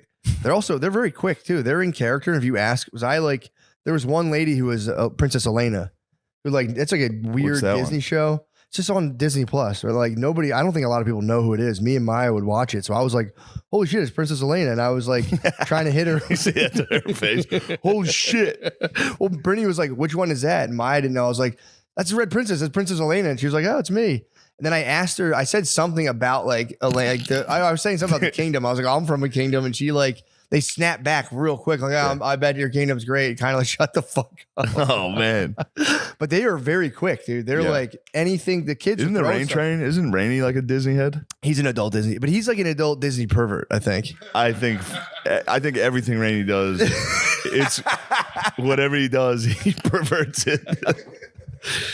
But there is a weird adult. We got to kink get the Rain element Train Disney on to World. discuss these princesses. We do, dude. Yeah. Because there's also, so there's like little kids. Like I had the little girls like kind of freaking out. Then there's like the bounders, like the Disney adults. And then there's like dudes who are taking pictures, like couples that are like, you can just tell it's like their fifth marriage. Yeah. Just like a dude, like a tanned guy with a goatee and just kind of like a barfly. It's just in front of the Magic Castle. Just drunk. Just drunk. Holy fuck, it's Princess Elena. Holy shit, she's here. She's beautiful. He starts questioning his fifth marriage. He's like, I just love the princesses so much. I need to talk to the princess. But that's why. So that's the reason behind the bounding. I didn't realize this. If you're an adult, you can't wear the costume Yeah. because then you could be mistaken Yeah. as an actual cast member. They're yeah, called. that's why they have to bound. That's why they bound. Yeah. That's why they push the limits. That's the point. Yeah, it's pretty. But there was like it's 14 and under. You can dress as a princess. Anything above that, you can't. You'll be kicked out for impersonating a cast member. But Yeah, I dude. can see how that was a problem. Yeah, dude. Yeah, Like, man. oh, I'm going to dress up like a character so I can hug all the kids. And pervert. Yeah, and pervert. And they're Yeah. perverts. Yeah. But dude, we go there. So we do all that stuff. I was like, man, this is actually kind of blowing my mind. Is that a bounder? That's a little too close. I'm afraid I've been thinking. Oh, unfortunate. It's literally just like, what if every character was gay as fuck? Dude? I got friends on the other side. Pathetic. That was a fantastic joke by James McCann when we saw the princess parade. The princes are with them. James is like, wow, I wonder if the princesses know all their husband like men because they're just gay guys in the float. Like, ah, that was really funny. Yeah, we watched. So we did that. We went to so we saw the Princess Parade, and then there was a guy. This was the dude. We were getting assaulted by British guys, rude British guys constantly. If you go to Disney World, watch out for the Brits. They're fucking assholes. Yeah, of course. Get the Brits out. Dude, I'm telling you, man. Up the rod. You Well, should have upped the rod at Disney. Dude, well, Brittany up the rod one guy pretty yeah. badly, dude. It was we're at the Princess Parade, and so we're like right in the front, and this guy standing there. He has two teenage kids. His kids are sitting down, so Yeah. like people can see over their backs as it was just little kids. The dad is standing. The dad's like 6'2", just standing there, Yeah. blocking the vantage. And This is a Brit. yeah, and Brittany was like, He's like, all right, there's the princess. dude, it was. They probably worship the fucking princess. That's what I'm saying. I think they saw that Yeah, monarchy. they I think saw they're the jealous of monarchy. our monarchy. Yeah. But they were like, they were sitting there, and Brittany was like, "Hey, do you mind if like there's this line?" She's like, "Do you mind backing up like 2 feet?" So like we had like 5 little like fucking 4-year-olds. Do you mind if they get in front of you so they can see? And you can, and he was like, "No, I got here first, and I'm videotaping." And Brittany was like, "You're videotaping this shit?" And he was like, "I got here first. I'm not moving." And he had like 2 teenage kids with him. So, and Brittany's, I'm like, just chill. And I was like, dude, could you just do me a solid? I was like, back up a foot. You can videotape. Just so the kids can Yeah. see around you. No, I'm not moving. I'm like, dude, I was like, that's kind of crazy. I was like, that's Yeah. really weird you're doing that. I was like, do your thing. I'm like, that's bizarre. And he was like, And then so they start coming. Brittany held Maya up in front of his camera. He's like, oh, yeah, real nice, very nice of you. Oh, man. Oh, very What a- nice. Yeah, he was pissed off. That is a gathering of fucking dickheads at that place. Well, dude, and that's the thing. Disney World is like, there is like that weird, like almost like you're in church where like there's a pressure, like you can't act up in there. It's kind of, it looks crazy Yeah. because it's like supposed to be a very special It's fun place. and there's kids. Yeah. But there are apparently compilations of Disney World arrests, and I can see it going I've wrong peeped those. It's because pretty they fun. do pump you with. You can get pumped with the alcohol and Epcot and all that stuff. People get pumped on that booze. Yeah, They dude. get a little rowdy. Getting hammered in Disney World is kind of tight. I had just a simple marg and a flight of mezcal. My dad took me to Disney. It was just me and Phil when I When? was a kid. I was in 5th grade, I think. Oh, that's nice. Yeah, I was a little old. I was 3rd grade was when he told me I was going. Oh yeah, It was a Christmas gift. I didn't get anything. You waited for Christmas. 2 years. I didn't get anything for Christmas that year except a towel with Mickey Mouse on it. And I opened it. I was like, "The fuck's this?" They're like, "You're going to Disney World." And I was like, "Holy shit!"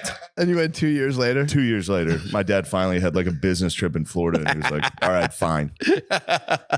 He got fucking. That's all we did. We just went to fucking Epcot. I just watched my dad go to like the German section. Get And just drink beer.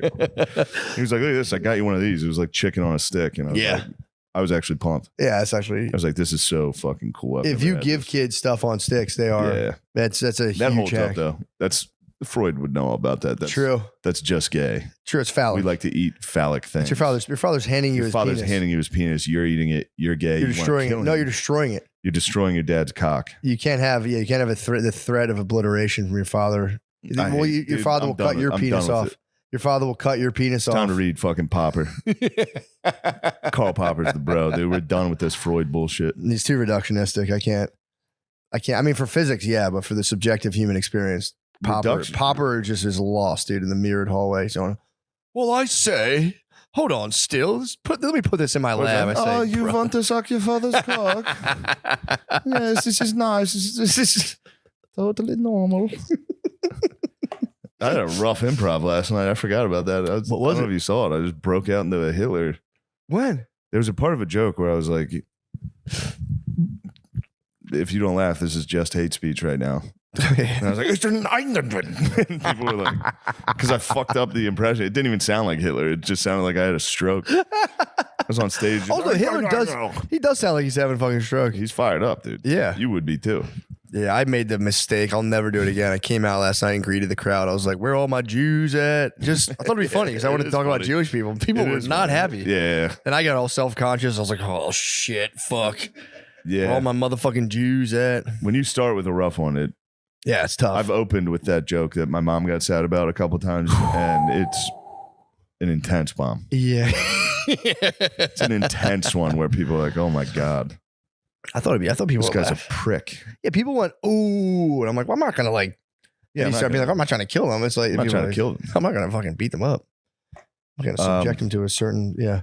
Oh, but dude, so then we went to Epcot and did you go on that inside like the, I don't think I did. dude, In the ball? you would get so fucking fired up in that What's ride going on on the in ball.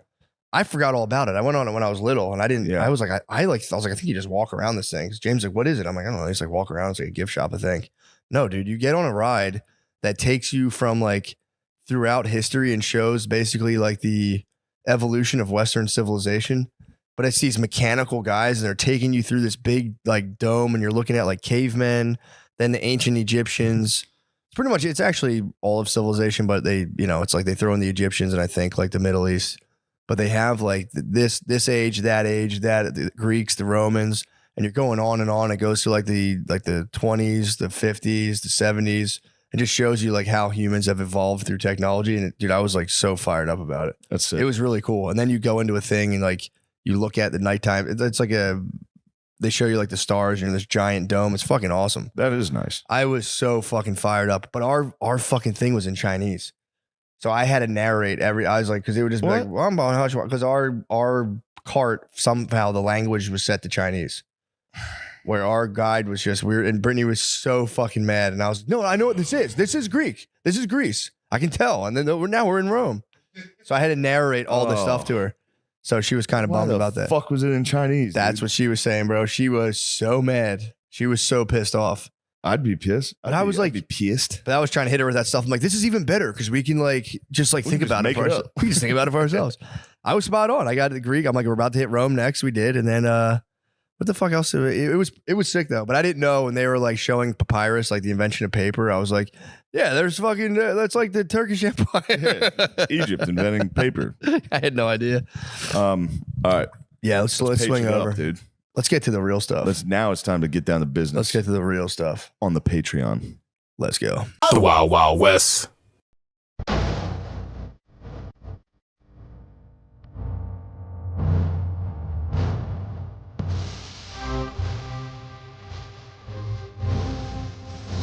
We're live. Jared Klickstein, what the fuck's up, dude? Thank you for having me. Total honor. Dude, thanks for coming to do this. Yeah, of course. I was hyping your book up on the Patreon too. I never know, really I talked know. about it on the regular one. I don't think. No, I appreciate it. It like What a it book. changed everything. Yeah. Dude, that shit was unbelievable. Thank you. Glad you're alive. I'm glad you sent me the thing and I'm like, all right, I started like I read a sample chapter and I'm like, oh, this is fucking I've always wanted, for people who don't know, you basically lived for a period on Skid Row. Yeah. And that's not the whole story is like, you know, how you got there, how you started off, blah, blah, blah. But Jesus Christ, for my like perverted voyeuristic brain, I was like, I can actually like get some boots on the ground account of that. Because you just drive by it and you're like, Jesus Christ. So that for Yeah. me was very satisfying, which, you know, Yeah. I'm sure it's like, thanks, dickhead. But it's like, I really was always curious what that was like. Well, everyone's curious. I mean, everyone sees Skid Row. Everyone sees these homeless junkies, and like one finally made it out and is like can read words and write words and stuff. That's a big one. That's a big one. That's a big one. So I wrote it, and I try to make it funny because a lot of people write these like drug memoirs, and they're really, you know, like Hunter Biden's memoir is probably not funny. No. And I Unless you're against the Bidens, and you're like, ha ha. Well, of course, yeah. Actually, he does a good job at swaying people. I'm like, yeah, Joe Biden is a good fucking. Yeah. Maybe he is. I don't fucking know. Maybe he is. But maybe it wasn't. Hunter is. Yeah, it wasn't funny. Hunter's was not. Oh, Really you read funny. it? Yeah, I read Hunter's. Yeah. Okay, I'm yeah. on a big autobiography kick, man. I read them Yeah. all. Although I feel like, and you know, forgive me, but I think there could have been aspects of his that might have been politically pressured to kind of like paint a certain light. Oh, I'm sure. I'm sure he didn't write it either. That's another big one. That's another big one. Yeah, so I wrote it, and Although listen, he was pretty productive, man. You know, Yeah. he was blasting. He was just ripping crack. He could have just. he could have, yeah. On a, you know, What's crazy is I was just in Boston, and I like went through all my personal stuff, and I found all my dad's shit because my dad was a crackhead, and I got taken away when I was 12, and then he just went like full Hunter Biden. He got these camcorders, and I have like 20 hours of footage. Yeah. No dicks or anything, or Okay. not yet. I've only watched like 2 hours. What's of his it. footage? So it's non-sex tapes. It's just No, him. it's like him and my mom like smoking crack and like being paranoid, and like him doing drug deals and like setting up the camera on his like Why little was he setting Ford up the Taurus cam? because he's paranoid. True. And it's yeah. like him like filming his closet, and he's like, the CIA has like summoned a demon to live in my closet. It's like really crazy. How many shit. hours of this footage do you have? I have like 20 tapes. Yeah. Damn. So that'll probably be the subject of like the next book or like a documentary. Yeah, I was about to say that would be a wild doc. Yeah. Damn, maybe he was just reviewing the tapes, trying to get better at drug dealing, and be like, I could have been a little more careful right there in that parking lot. I could have. Well, I think he was just really paranoid and was filming everything. And I think crack does make you voyeurist, or it makes you start filming for some reason. I don't know. Really? Yeah, but this is like 2001, like with a camcorder. I could see that. If you wake up and you're like, damn, last night was a movie, dude. I Yeah. got to record the next one. And he's like learning how to edit. It was like editing on the camera, like doing swipes and stuff. So it's like him smoking crack, and then there's just like a swipe of a picture of a crack pipe. He's like doing like iMovie shit from 2001. So you're going to go through all that footage. I'm gonna go through all. Yeah, I went through like 2 hours of it already. Damn, what was Yeah. that like? That must have been kind of charged. I mean, I know I'm laughing, and I know this is a comedy podcast, you know, but yeah, it's dark. Yeah, It's dude. fucking dark. Yeah, man. But, oh my God. Yeah, that would, yeah. Yeah. All right. Did you submit for America's Funniest Home Videos yet? I mean, And your dad passed recently? my dad passed. Yeah. Sorry to Not hear from that. crack. Yeah. Yeah, He yeah. cleaned up. Yeah. Yeah. But thank you. Yeah. Damn. R.I.P. So this is a weird way to be introduced to my dad, but Yeah. and I that's- hope there's no dicks or any like. I'm just praying that there's no like sexual stuff. But Yeah, you can blur. he wasn't like that. You know? can blur him for the doc. Yeah. that would be pretty rugged, dude. Yeah. It's also a I don't know. There is something heart. It's your parents, you know, it's your dad. So there's something like Yeah. heartwarming about watching it, but it's Yeah. utterly twisted. to Well, have what's that really much- fucked up is like I remember them on drugs. So Yeah. seeing them on drugs is like heartwarming, Yeah, which that is makes fucked sense. up. Yeah, it's very fucked up. But you know, it's good footage. that would be a pretty stellar doc. Yeah, HBO, if you're listening, you know. Yeah, and if there's any part of you that's like, is it right? It's like, dude, I always say yes. Yeah. They owe it to you. Yeah. If they had, he recorded the crack footage, don't waste it. Be like, should I Yeah. really put them out there like that? I would say yes. Not in a bad way, but it's No, like no, it's, they're it's, like- it's they're your like- story to tell. Yeah, exactly. If I was It's- doing that and my kids had all that footage, I'd be like, yeah, dude, fuck Yeah. it. You can do anything with this, please. No, and it shows them in like a pretty good light. I mean, they're good they were good people, you Yeah. know. So like they're like having conversations and talking about cool shit and like, you know, dragons living in the closet and all that. So, so it is funny, it is dark, but you know, unfortunately that's all the footage I have of them. Really? Yeah. Damn. Yeah, I mean, Yeah. to be fair, most people don't have any. I have no videos really of my parents, so. I know you don't really think about that. So fortunately they were crackheads and got really into camcorders. That's pretty sick, dude. Yeah. I might Yeah. hire a camera crew, full-time camera crew of my parents now. Catch their Yeah. just catch their remaining year, just turn their whole life into a reality show against their will. Yeah.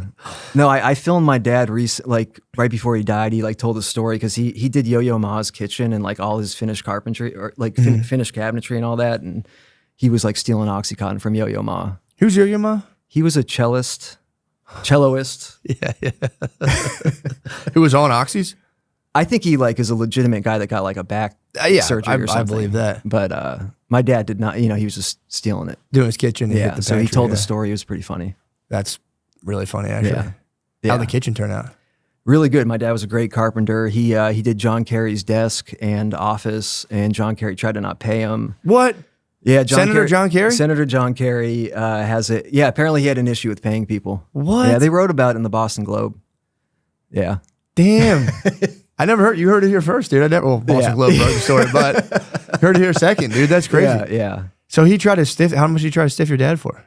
Oh, I don't know how much, but my dad went. You know, he was like a senator in Boston, and then I guess he went to D.C. at some point, and my dad went down to D.C. and like did his office down there. Got you. Yeah, And he was like, "Thanks, dickhead." Yeah. Oh, that's brutal, dude. yeah. That sucks. So that was like your whole start was just you grew up just it was kind of nuts or like I remember you Yeah. described it as like it was nuts, but as a little kid you would just watch your parents just kind of off the rails and be like, "Man, they're just they're a little stressed." Like you eventually learned. There's a funny part of that book was like I thought they were smoking weed, and I was like, "Holy Yeah. shit, dude!" Well, that's what's cool about like the tapes that I have because my dad would make his own crack pipes and they look like little like bongs, you know. So I would just find these bongs and I just thought my parents were smoking weed. Yeah, that makes sense. Yeah, because I saw Half Baked came out and I was like, oh, my parents are just, you know, they just weigh 90 pounds and they smoke weed. They must not be getting the munchies enough. Yeah, that is pretty. There was parts of that book literally I would just start crying. I brought it to Denver with me. I read it I started reading it on the plane. I'm like, Jesus Christ, it's so like engrossing. Yeah. You get so engrossed in it, and then I would get back from shows and just read it for like hours, and I ripped through it in like pretty much a weekend. Yeah. Well, thank you, man. I mean, I'm not like, obviously I've like have holes in my brain and I've like killed a lot of brain cells. So it's an easy read. You know, I'm not Shakespeare or anything, but Yeah.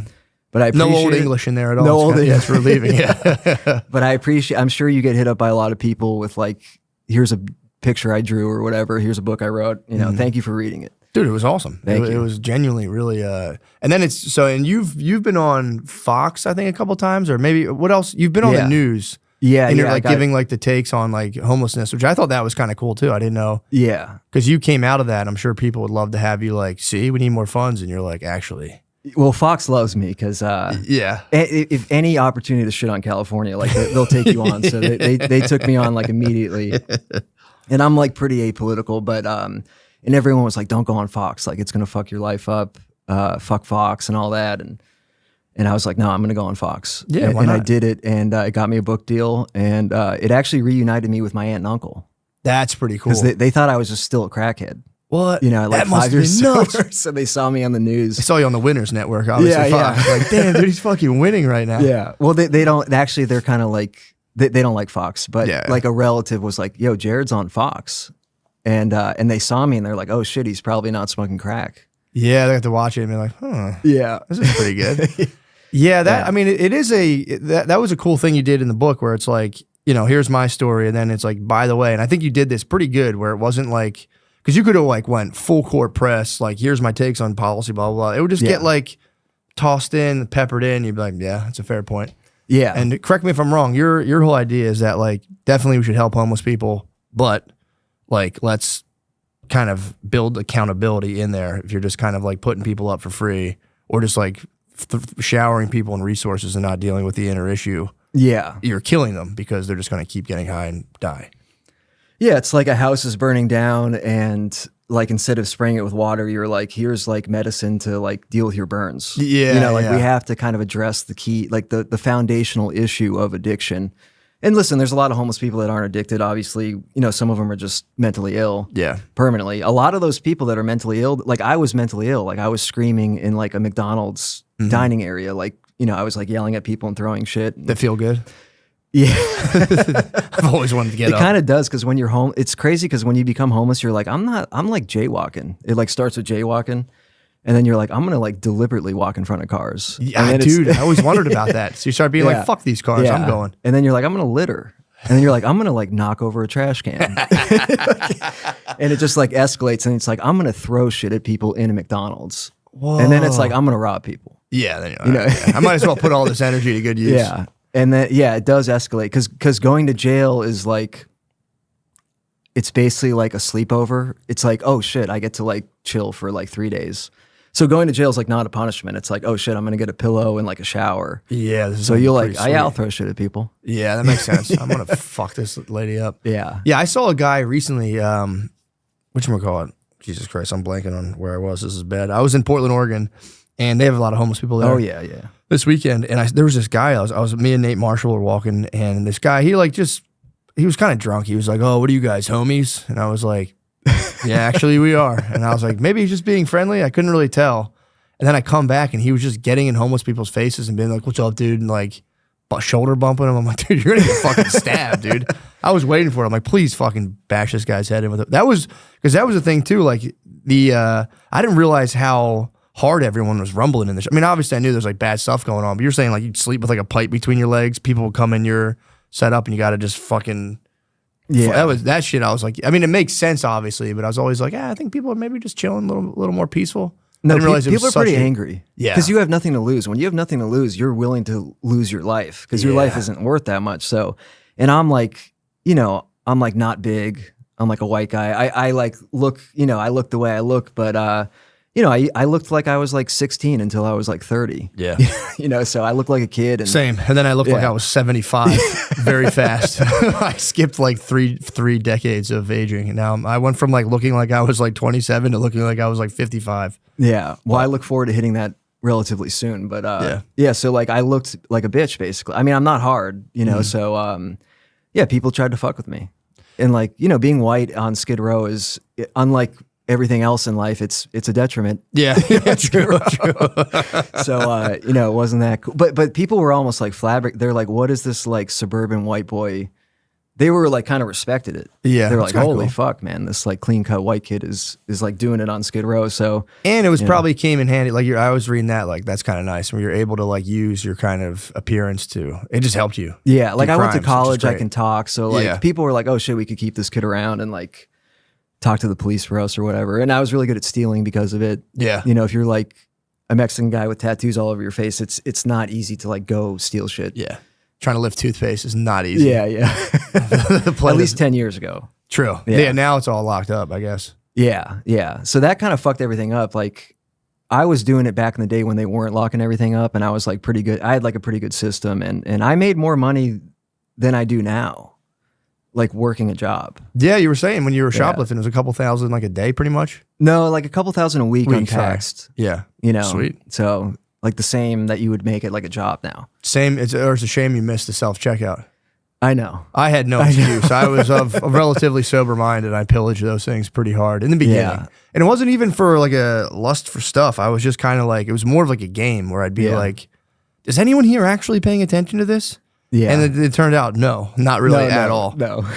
But yeah, I've since obviously given that up. But the, yeah, I remember that part of the book where you had a guy who would serve as decoy and then you would just slip in through the side and just, cause he was, I guess everyone was like, oh, this motherfucker is going to come in here and steal. And you could just clean out and move. Yeah. Yeah. Richie. I mean, his real name was Ryden. I'll just say it, I guess. But yeah, Ryden was like known across LA County as like a top shoplifter. So he'd go in first. All the staff would be like, fucking Ryden's here. They would like, you know, they'd like all huddle around Ryden. And I'd sneak in with 2 like Trader Joe's like permanent shopping bags tucked in my pants and just like dump shit into my bags. Damn, then you'd and probably be looking pretty hippie when you went out there though. I know I look like a good Samaritan just shopping. Wait, so you Yeah. had them in your pants and you popped them out? Popped like, them out. and then carried? Yeah, just carry 2 bags. And I linked up with this like, what do you call it? Like a fence. And I got him to start buying makeup. So I just like pour makeup into my bag and he'd give me like $2.75 per little eyelash thing or whatever. And yeah, I just started making a ton of money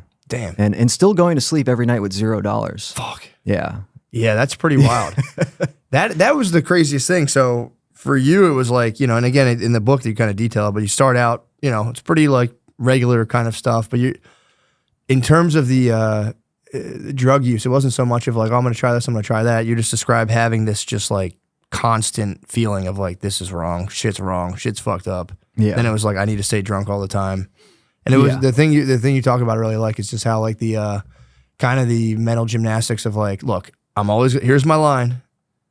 I'm good on this side of the line. If I cross this line, then it's a problem. Then you cross the line, you're like, look, no, the line's over here. And if I cross over here, then I'm fucked. Then eventually it's like, God damn it. Yeah, yeah. There's just constant, and obviously the end line is like, I'm gonna have sex with a guy for money. You know, that's Yeah. like the last line, and fortunately, I did not cross that line. I know Respect. people don't believe that, but Why? Why do people not believe that? What the fuck, dude? I don't. It's just all my high school friends are like, we know you did it.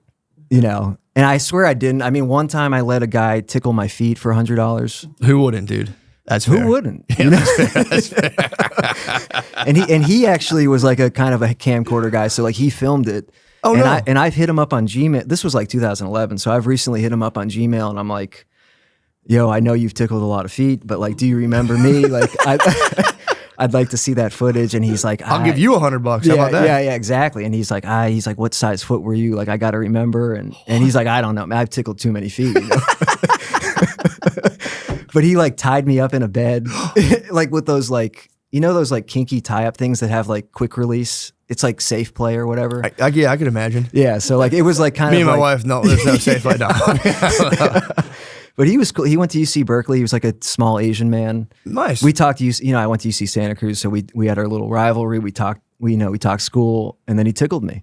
Was he? What was his deal? Was he kind of like? He's just a sexual pervert. He was just a sexual pervert. He was Yeah. kind of otherwise just Yeah. chilling, normal job. He's like, I'm gonna Yeah. tickle these guys. Oh yeah, I think he had like a good job, but he was just like, I'm really into tickling. I'm really into tickling feet specifically, and I was like, well, I'm like a meth head, so my feet Yeah. do not look good, you know. And I was like, can I keep socks on? And he was like, no, you got to take the socks off. So I took the socks off, and he was like, put the socks back on. Your feet were thrashed. And then he was like tickling my feet, and he was like, and I wasn't like, eventually you stop laughing, it stops becoming I bet. ticklish. And he was like, you have to that's how you get paid. Like you have to laugh. So that was You weird. had to fake it? I had to fake it. Oh, I faked no. it. Yeah. So that was really like and that was pretty innocent, honestly. So I crossed way worse lines in terms of like, damage I did to other people and things like that I don't feel good about. But generally I had a pretty good time. I started out as a heroin addict and that was pretty manageable and boring. You just kind of get sleepy. But then I moved to methamphetamine, and that's when things kind of the way you did that was kind of cool. It wasn't as bad idea, but like how you're saying you were delivering heroin for a guy, and they basically forced you like, bro, I know you're gonna be nodding out and shit. Hit some meth, get out there. Yeah. I kind of worked for this guy that was like working under the cartel, and he would pay me to deliver heroin. And heroin addicts, as you see outside, they're sleepy. They're pretty sleepy. So he was like, I can't trust that you drive and do heroin, you're going to crash, you're going to get arrested. So you actually, as a prerequisite for the job, you have to start doing meth. And that was a line, and I was like, well, it's part of my job details. Like, obviously I'm going to do that. Being responsible. Yeah. And meth, I like fell I'm in a love with company meth. man. Yeah, I'm a company man. And I started doing meth, and that like, I went from like a homeless student, a drug addict student, like pretty manageable, had a girlfriend, all that, like, to like within 3 weeks, like screaming at people, homeless, like lost my place to live, dropped out of school, crashed my car, lost the car. Yeah, meth like really quickly took me down, and that kind of sent you into orbit, basically. Yeah, and I like lost my mind, and there's a lot of fun to be had like in meth psychosis and all that, but it does become pretty unmanageable, and eventually I used crack cocaine to quit meth, so I kind of fell in love with crack. Because that got you off the meth, yeah. And I've heard vice versa. I've heard of people using meth to get off the crack. A lot of people actually do that. Yeah. So if you go to Skid Row, it's like full of like OG crackheads that switch to meth.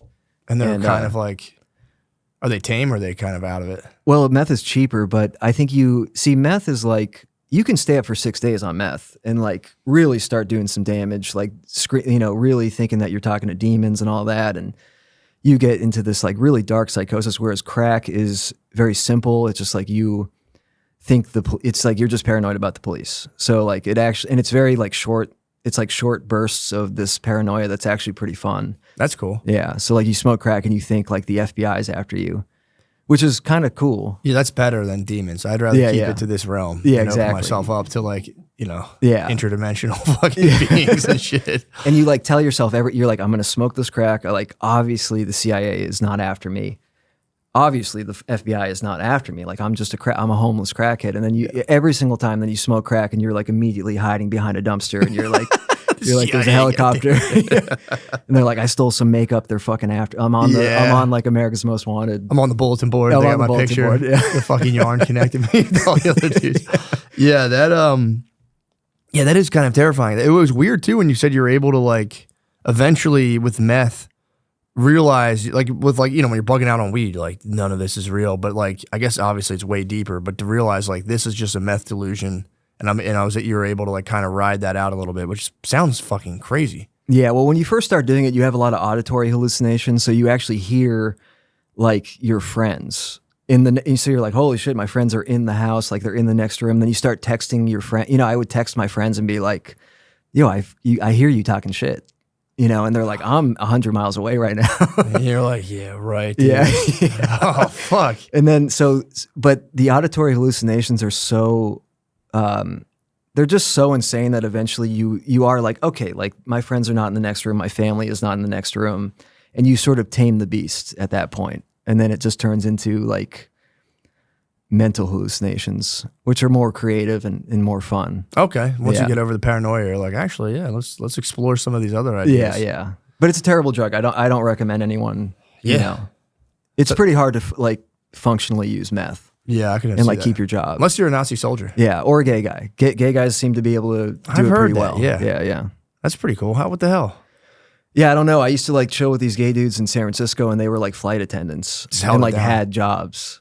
Yeah. Do you think they were like microdosing, or they were blazing? No, I think they were using meth pretty hard. Well, you use meth for like a long weekend. It works really well with jobs that are like 3 days on, 4 days off. That makes sense. You can just crash for like 3 days. And then they'd use GHB to like come down. And I like GHB, but they were like, do not pass out around us. They were like, someone could come in, like they let you know. They were like, that's on you, buddy. Yeah, true. So I'd use GHB and be like, it's time for me to go, I'm guys. Yeah, like this is getting too wild in here. And Yeah, dude. Yeah. I mean, maybe not to sound like, ridiculous. I could see that. If you're like a gay guy and you're just kind of methed up, people are like, he's a little sassy today. Yeah, Oh, that's yeah. sassy. It might just take your sass to the next level. well, they were my friends, but they were like, we have other friends that like we can't. They might come in here, and who knows? You're passed out. Like who knows what happens? So Fair. they're like looking out for me. That's fair, yeah. Yeah. Especially if you're like, partying on meth. That's like, Yeah, if you're partying on meth with a bunch of gay guys in San Francisco, it's kind of on you yeah. if something like that happens. I would agree. Yeah. I would agree. Especially if it's Yeah. like, if it's already like, were they like into like, obviously they're probably doing like the chemsex thing and all that. Yeah, heavy into chemsex. That's basically, yeah. Can't pass out at a yeah. chemsex orgy, dude. No, It's you like- cannot pass out. I would say that's on you. Traditionally, I'd That's be like, on well, people should conduct themselves in a proper manner. But if you're just like, yeah, I'm going to go to bed right now, a little sleepy. GHB's kicking my ass. I'm about to Yeah. pass out, guys. You do you. I'm going to just sleep here on my belly. Don't bother me. I'm such a pussy with substances. I took melatonin for the first time recently because I'm trying to like get my sleep, which I've had some success getting my sleep schedule under like wraps with like traveling and all this stuff. So I've started taking melatonin.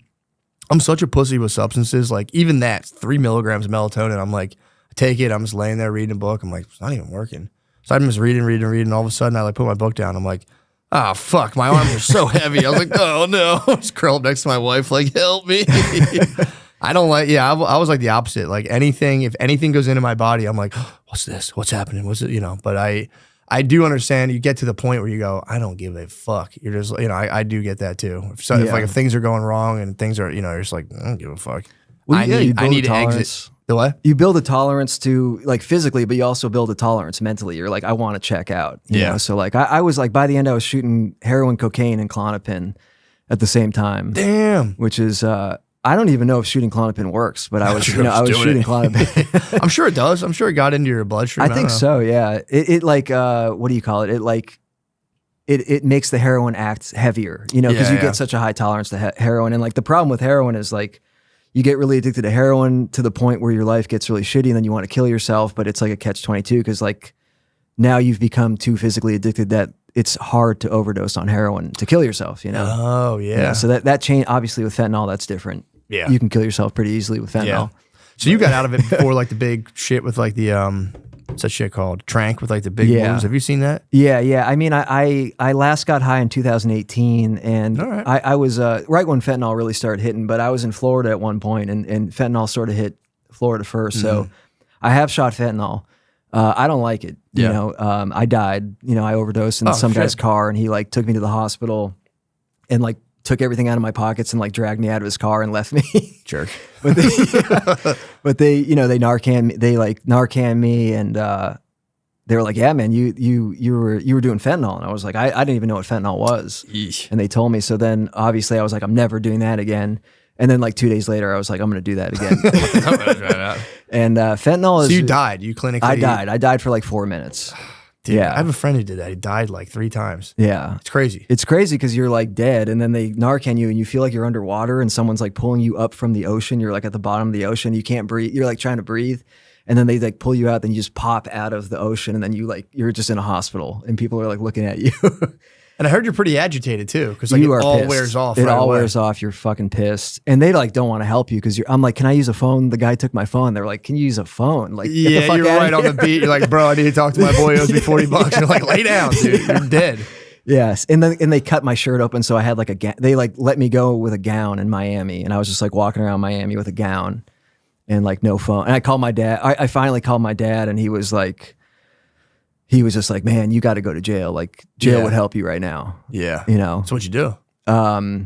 I think I just called some other people, and eventually, I got picked up. But I just kept using fentanyl. But fentanyl is like very debilitating. Like, I would do fentanyl, and like I had like a 2-week run on fentanyl, and I'd like, you do fentanyl and you just wake up 12 hours later in like a different neighborhood, and it's really fucked up. Whereas heroin, you can like I used to do construction on heroin. Like you Yeah, can yeah. maintain it. I used like operating heavy machinery and shit. Yeah. Whereas with fentanyl, I couldn't even make it back to my halfway house. So like the one rule at my halfway house was like, you just have to show up before midnight and you don't get kicked out.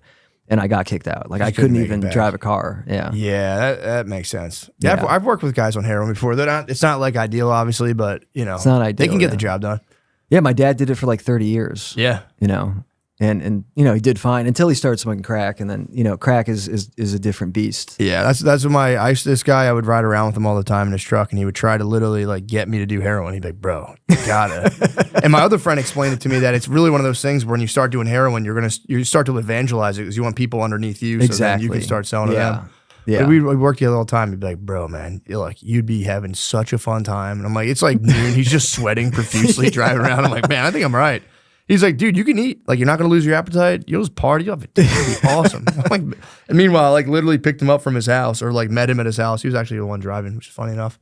But it was just like him, his babes just on a mattress on the ground. He was just like, she was active in the family business, obviously. She was just like selling herself. Yeah. So all this stuff's being proposed to me. He's like, bro, I'm telling you, it's a good time. I was like, I'm good, man. I mean, it is a good time when you're on heroin. Yeah. And then you wake, and then the heroin wears off, and it's like the worst time. Yeah, You true. know? And then your life becomes this every day. It's like you do heroin, and you're like, I have 12 hours until I'm having diarrhea and like really sick from heroin. Not so far, like, that's not far off. no, Yeah. yeah, exactly. But it's like this. It's Must be putting fucking- heroin on the food in the airport, Steve. Yeah. I think I have the same thing. I think I might be dosing me right now. But it's like a full-time job, and it's just Keeping it's it actually up. kind of cool because you like have this one singular goal. Yeah. And it's like I just have to like steal shit and get heroin, and then it's like I have to steal shit and get heroin again, and then the next thing you know, like 6 months have passed, and Whoa. you know, but the second something doesn't link up, and you like, you know, you show up at the CVS and someone already stole all the shit, and you're getting dope sick and everything. Spaz. Because once you get too far into dope sickness, you're too dope sick to hustle up money, Ah. and it's like this. It's a crazy like treadmill that you have to just run every day. Yeah. That's why they Yeah. say a lot of people who get clean do like very, very well in sales and all. Like Yeah. they get clean and they hit sales jobs and they just crush it. Yeah, that's a big thing in Florida. Like, get off heroin, start selling like scam vacations to Canadians or something. Yeah, that was my someone I know was down there getting clean in Florida, and he was like, if you ever get a bill collector or anything, just be like, how's it going, man? You clean? Yeah, He how said many a lot days of you got? Yeah, how many days you got? He said a lot of people that call you up on like telemarketing are just down in Yeah. Florida, like outside of rehab. I did it. Yeah, my dad got sober in Florida, so I went out to Florida and lived in a halfway house with him, and I tried doing the sales job. I left both times at like noon. Yeah. I like labor. I like doing labor. Telemarketing is crazy. I've Yeah. tried my hand at it as well, and I can't explain. It's just the weirdest fucking job. You're just in this Yeah. little thing, and like, dude, managers are listening in on your call. They're I would be listening. intensely nervous, Yeah. like, oh, hey, just like, dude, I know there's a guy listening. I'm like, fuck. And they give you a script, and it's like, I know how to talk. Like, let me Oh, just talk to dude. this guy. And they're like, no, you got to read. And they're like listening on your headset, and they're like, read the fucking script. Yeah. Like, I wrote the script. Just read the script. Scripts are so bad, Yeah, dude. it's so How do they not know that it's like the worst possible thing? Yeah, but there's guys that are just making like $5,000 a week doing it. I know. You know, it's crazy. Yeah, that is. There were the office big dogs when I did like tech cyber. I don't know what it was. It was like selling like servers and shit. Yeah. And there were guys that were absolutely coining it in there. Yeah. They could sit there and like hold, like out of a movie, they would like hold a ball and be like, let me tell you about the new Pentium 4. And I was like, fuck, dude. Yeah. I prefer getting paid like $9 an hour and just like doing demo. Yeah. With like no one that speaks English. Yeah, that is And nice, just- actually. Yeah. Holy crap, guys. This episode is brought to you by BetterHelp. What's something you'd love to learn? As an adult, do you make time to learn new things as often as you'd like? Or was that lost in childhood? Kids are always learning and growing, but as adults, sometimes we lose that curiosity. What's something you'd like to learn? Gardening? A new language? Or maybe how to finally beat your best friend in bowling?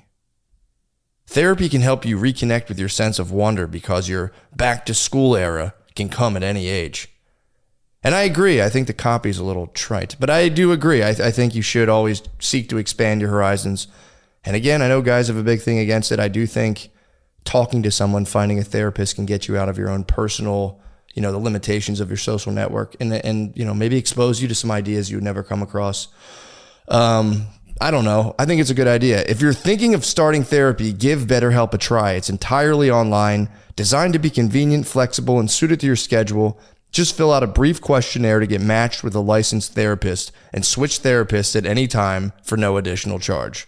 Rediscover your curiosity with BetterHelp. Visit BetterHelp.com/MSSP today to get 10% off your first month. That's BetterHelp, HELP.com/MSSP.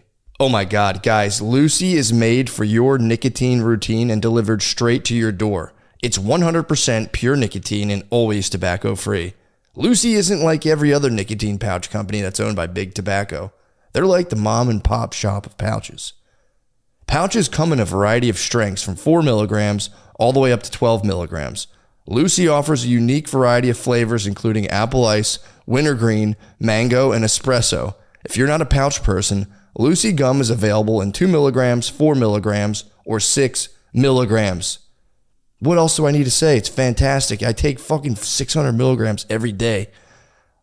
Let's level up your nicotine routine with Lucy. Go to lucy.co/drenched and use promo code DRENCHED to get 20% off your first order. Lucy offers free shipping and has a 30-day refund policy if you change your mind. That's lucy.co and use code DRENCHED to get 20% off and always free shipping. And here comes the fine print. Lucy products are only for adults of legal age, and every order is age verified. So if you're thinking about picking up young chicks with Lucy products, don't do it. They're only for grown-up responsible adults over the age of 18. Warning, this product contains nicotine, and nicotine is an addictive chemical.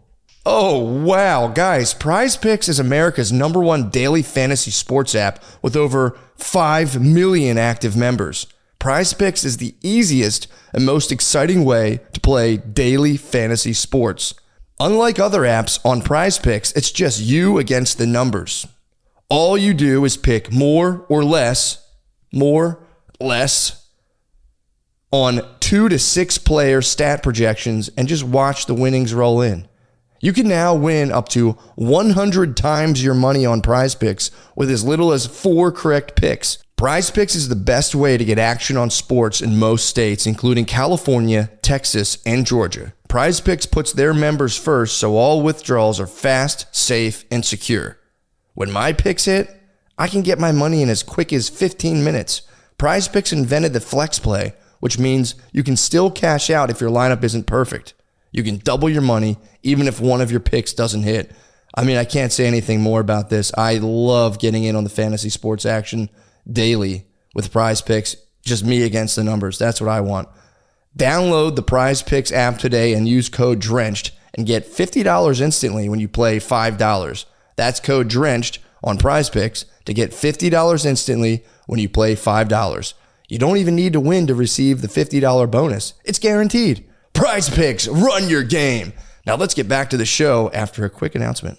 Hey guys, really quick, I have a couple of shows coming up. I'd love to see you there. I'll be in Philly this weekend, but that's gone. Comedy Connection, East Providence, Rhode Island. That is September 12th to the September 14th. Please go. I think that'll sell out, but let's have fun there. Cleveland, Ohio. I'll be at the Hilarities Comedy Club from October 10th to October 12th. And then Boston, I'll be at the Wilbur, 10/18, one night only, 2 shows. Come on, that's poised to sell out any minute now. Any day now, really. Also, Milwaukee, I'll be at the Improv, 10/24 to 10/26. And these ones are big. Guys, please come to these ones, God damn it. Please, Washington, D.C. area, Virginia. I'll be at the Capital One Hall in Tysons, Virginia on November 15th. And then the next day, I'll be at the New York Comedy Festival, Town Hall, New York City, the state of New York, New York City, New York. That's 11/16. Guys, please come. Then I'll have a bunch of other dates coming up. Love you. Bye. It does have like a freeing effect on the mind when you're doing that. When you're just Super knocking down freeing. walls, carrying heavy stuff. At the end of the day, Yeah. you're tired, you lay down. Yeah, that's what I did in Florida. Like I just did like grunt manual labor with like Cubans and Nicaraguans. And yeah, this one guy had a tool chest that said work will set you free, which is what Auschwitz said on Auschwitz.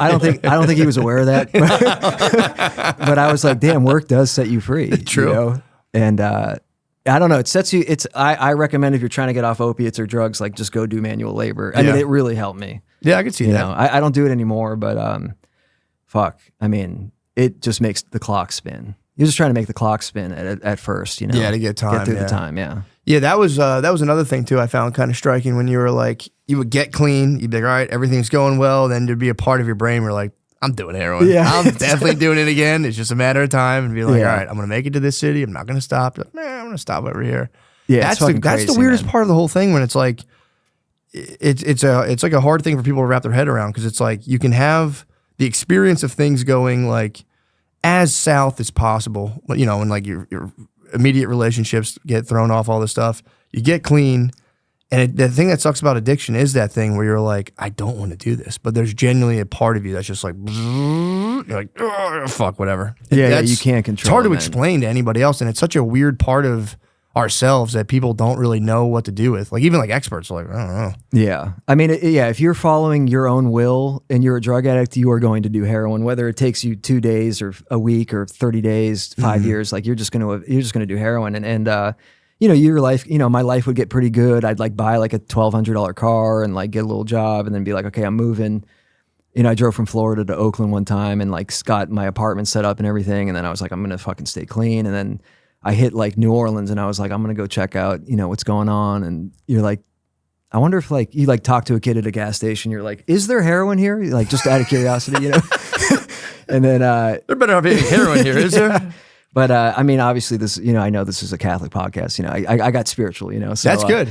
yeah. I've heard that is for real the thing that really helps, man. Yeah, yeah, and people don't want to hear that shit, but sorry, like that's what, you know, that's Yeah. what helped me. And it's not like it's a non-denominational thing, but like I just like had to give it up, you know, and yeah, man, I believe in God and don't want to get weird or anything about God or anything, but like, you know, I believe in something. You have to believe in something bigger than yourself is like watching over you, and you have to kind of accept. It's actually like a humility thing. It's like when I'm in charge and I make decisions, like I end up in a bathtub in Chinatown, like missing my toe or some shit, Yeah. and like a needle in my arm, and Literally. like that is where I literally end up. Yeah. And so I can't make decisions like so you just kind of like try to align your will with God's will. And listen, man, I'm sitting across the table from Matt McCusker right now. And like, Oh, I was dude, literally a friends homeless and guy on Skid Row, you know? So like, you know, Pretty sick, obviously, actually. yeah, it's I'm equally as pumped. I'm like, dude, it's so fucking cool. I've never got one of these guys.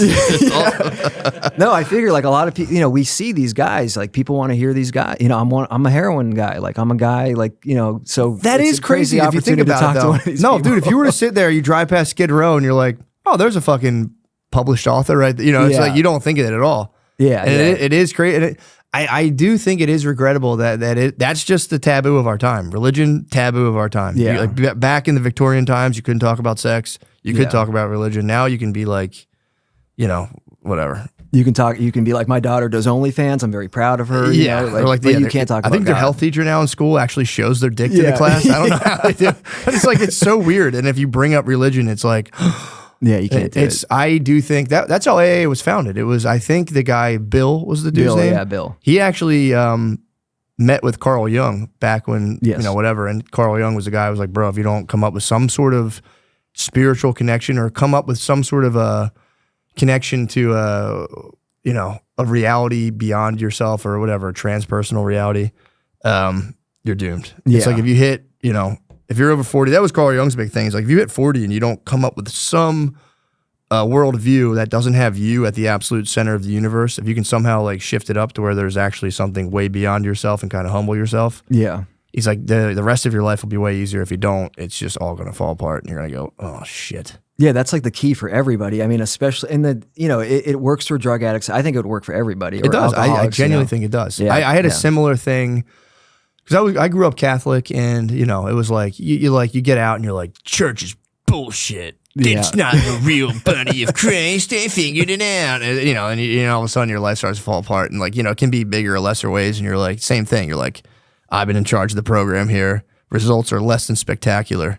Yeah. Let me try to reorient myself, as you know, because it reorients you more towards like service rather than like trying to self-aggrandize and blah blah blah. And right now I'm doing a project where I'm just studying a bunch of autobiographies, and I'm trying to figure out like if there is, I guess I don't know what to call it. I guess it would be like circumstantial proof or whatever, just like anecdotal of like worldviews where it's like, you know, me at the center of the world. They call it, it's like express self is like a type of value system where it's like, I get what I want at the end of the day. At the end of the day, you know, I'm the boss. And there's a lot of people, that's the value system. Then there's the sacrifice self value system, which is like, there's something greater than me. I have to live by, you know, some sort of rules that I don't necessarily set. And I'm trying to like look at all these autobiographies and try to see like, all right, who lives as like more of an express self type? Who lives as a sacrifice self?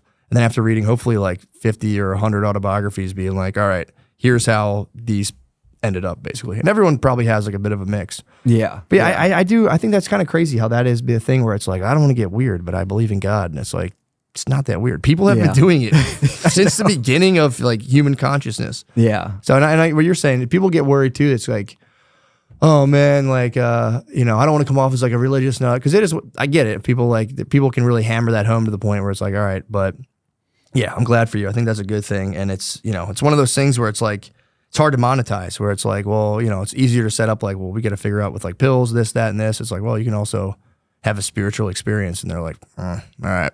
Yeah. So I don't know. I'm not saying it's like a big conspiracy, but like, Well, just it's an unfortunate thing of our time when it's such a simple, it's not a simple solution, obviously, but it's one of those things where it's like, I don't know. I think it's regrettable that people are so like, oh, when you're, I can say it's like one of those things that can help your life so tremendously if you find something, tailored for yourself. You don't have to like sever off your rational mind. You just have to like, maybe pluck a little chunk out of it. Yeah. And just kind of keep the rest. And it like, it gives you community. It gives you a sense of like, there's a bigger thing going on than just what's in my head and like what I think this person thinks about me at the office. And like, drug addicts are the most like self-obsessive, selfish people, really. I mean, I know that sounds, that's not like a kind thing to say about these people that are out on the streets, but like I was out on the streets and like all you give a fuck about is yourself. And whenever I only give a fuck about myself, I end up laying in the gutter. I mean, that's just what happens. So like, and I know that's really hard to say as a guy that like, I literally wrote a book about my life, like how self-obsessive could you get? I mean, that's as self-obsessive as you can get, really. But only great men write autobiographies, dude. Don't.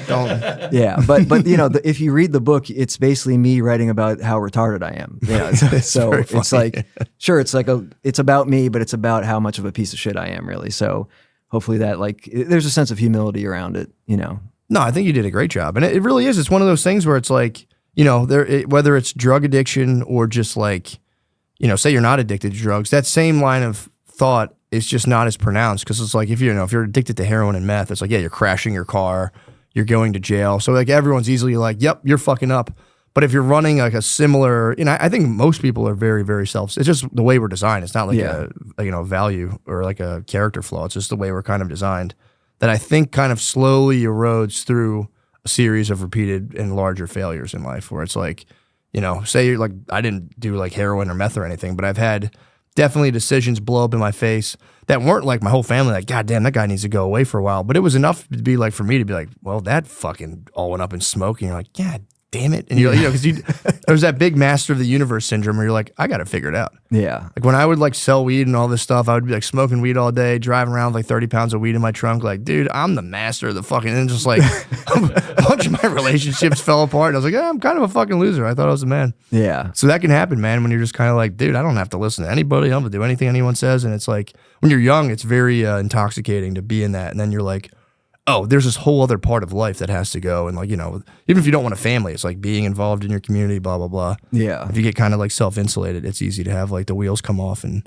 it is a funny thing when you're like, I'm the boss here. And it's just like your life just dilapidates and you're like, fuck. Yeah. And every problem like, this is a big thing. Like, the guy that's like 45 that just like fucks his life up every year and it's always like someone else's fault. Yeah. So like, that's a big thing about addiction and, where it's like you're just constantly blaming everyone. You're at the center of the universe and you're just blaming everyone around you for like all your problems. So like, that's another thing with spirituality is like, I don't know, it just helped me like take like almost like an overhead view of my life and just be like, hold on, you're like the common denominator of all this shit. Like potentially you are the cause of these problems. Like you are responsible for these problems. And when you kind of like are like, okay, well, it just goes back to like, okay, well then I'm not running the show. I'm going to let someone else run the show. And like, since I was like a laborer on and off, either I was homeless or I was like in a halfway house doing like construction for $9 an hour.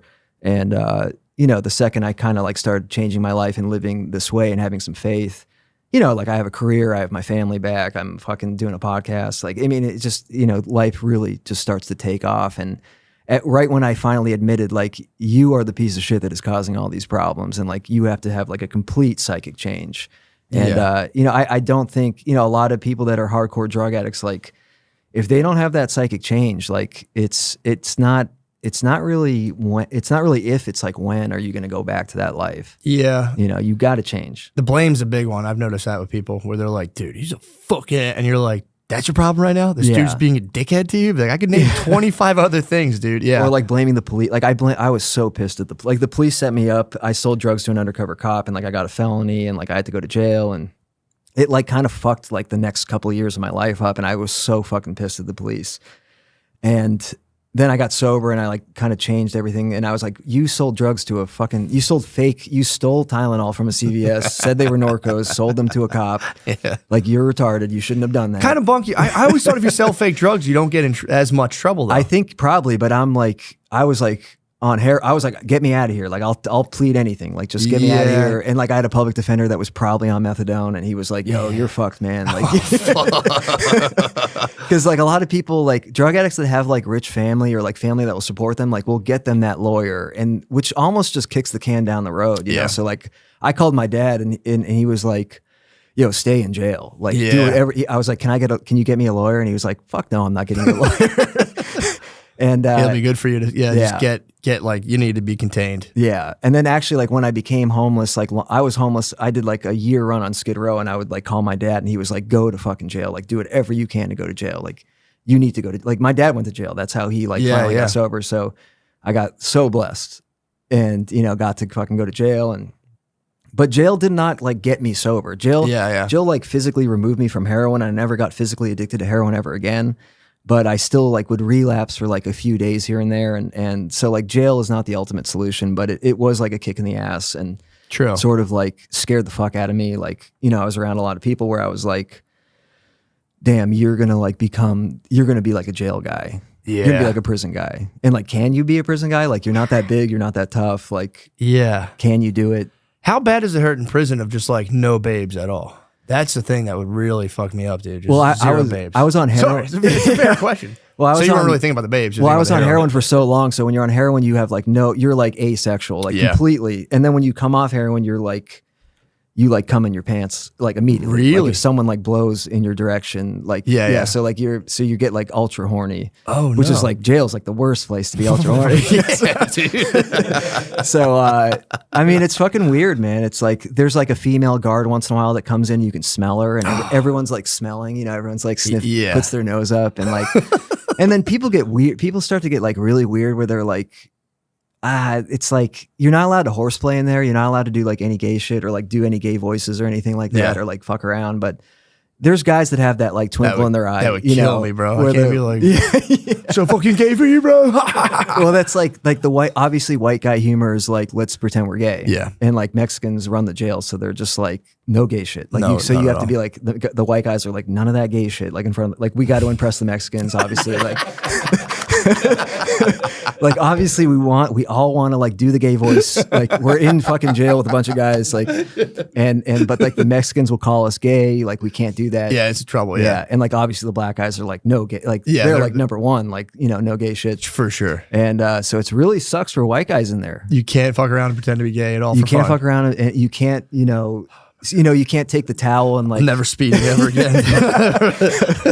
I never thought about that. It's really hard on white guys in there, man. It's so funny to have like some dude just covered in swastikas, like, and lastly, we can't fuck around about gay Yeah, stuff. and it's like clearly, and then occasionally you do have like your all white meeting in the shower area where it's like all white guys, and it's like you can let off some steam and like pretend you're gay for like 10 seconds. But it is funny because like the Mexicans just run everything, and the white guys are allied with the Mexicans. I've heard So it's that, like yeah. we cannot if we lose this allyship, like we are fucked. So like we have to. So the Mexicans like, you guys got to work out every day for an hour. So it's every day. There's like white guys like half-assedly like doing jumping jacks and shit, and like making sure the Mexicans are like watching. You're like, I'm doing them. Are they pumping iron pretty hard there in the jail? No, but they're like lifting each other, which is kind of gay. You know, they're like. For real? They lift each other? You have to, if there's like a tiny Mexican guy, it's like, okay, obviously he's like for biceps, you know, and like you have to like use weird shit. You like get under the bunk bed, and you're like, you can do like bench with like look at like two Mexican guys on the bunk bed, and then you're like doing like, okay, throw another Mexican guy on there, and you're like What? doing bench. Yeah. You gotta squat Danny Trejo. You're Yeah, fucking- exactly. Yeah. So you get really creative. You get like sometimes you get a trash bag, you fill it up with water. You can do like curls with them. Yeah, I heard. So Yeah. what are like when the Mexican guy's being bicep curl? Does he have like a straight face? Like, Yeah, because is he you can't looking be like gay. hard as fuck? Yeah, you have to look super hard. Being curled. Yeah. You got Yeah, a fucking yeah. problem with me? Yeah. No, there's a lot of like get on my back and like I'm gonna do squats. Yeah, yeah. And like yeah, there's a lot for a place where you're not allowed to pretend to be gay. There's like a lot of gay shit going on, and obviously like you're jerking off in a room with like 100 guys at some point, and you're not allowed to jerk off. Like, but it's kind of it's like don't ask, don't tell situation. So like you be a gentleman about it. Don't be like, Yeah, like- oh, fuck. like a guy I used to buy heroin from who I actually he came into the jail and I was like, what's up, man? And I was like, do you have any heroin? And he was like, no, I'm I'm in jail, but he got caught jerking off. He was like a 70-year-old black dude, super cool guy, but they rolled him up. They were like, no jerking off, Damn. He did it. He tried to be polite. He did it at like 5 a.m., but like the early birds woke up and they caught him jerking off. So Fuck, that sucks. I'd rather be caught by my parents 100 times I than know, have be in jail and have dudes like, you jerking off, motherfucker. no, I did it. It's like the scariest. And obviously, you've jerked off before. You realize like, when you're a kid and like you're listening for your brothers and sisters and shit, and you're like, so this is like scarier because if someone hears you, like they could stab you, Oh my God. Not really. I mean, everyone knows like you got to do it. So you just do it in the middle of the night when you wake up, and like no one really, but every night if you ever wake up, you hear like the jingle of like many men quietly masturbating.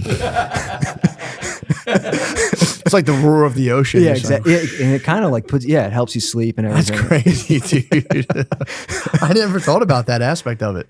Yeah, I mean, man. obviously, I thought you could just like hang your sheets over your bed and be like, I'm about to jerk off, bro. No, because there's like a man on your bunk, So unless yeah. you have like an arrangement with him or something, I don't listen. I'm not Mr. Prison. I'm not Mr. Jail. Like I've been to jail. Like it could be different in other dorms, but like No, it makes like sense. my dorm, like it was kind of like you can't even show your dick unless you're in the shower. Like if you got that was like an instant boo bop. Like if your dick popped out, like in the dorm. yeah, that makes sense. Or if you like talked about dicks or just like, but in the shower, obviously you're all naked, you're showering together, looking at everyone's dick. So Yeah, you can do whatever, yeah. yeah.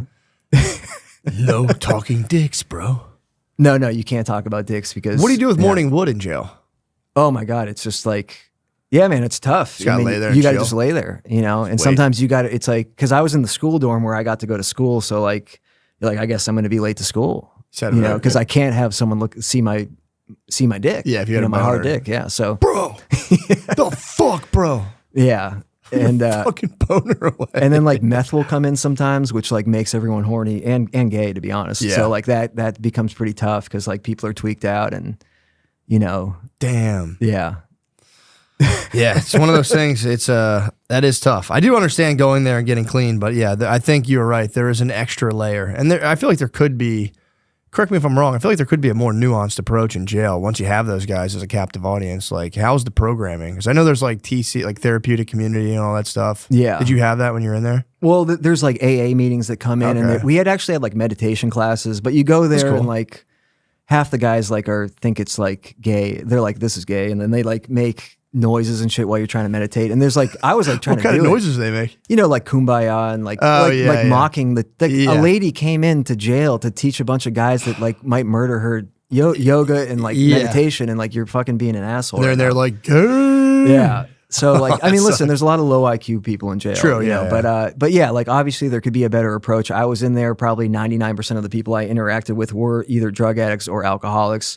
This is not a good system. This is not working. Like clearly this is a drug problem. Even like the Yeah. violent criminals, it's like a lot of them were just on meth or like drunk and like beat the shit out of their wife or something. So, there's like foundational issues of mostly like addiction and alcoholism. So like, yeah, we should address, and that doesn't mean like, hey, you shot a guy in the head and you were on meth. Like sure, yeah. we're going to put you into a therapeutic program. Like, Yeah. if you're violent, you got to probably do some time, but like, there should be, I was really surprised because like one day they just let you out and it's like, what the fuck do you think I'm going to do? Yeah. Like, I'm just out now. Like, and it's like right by Skid Row and they let you out at like 2 a.m.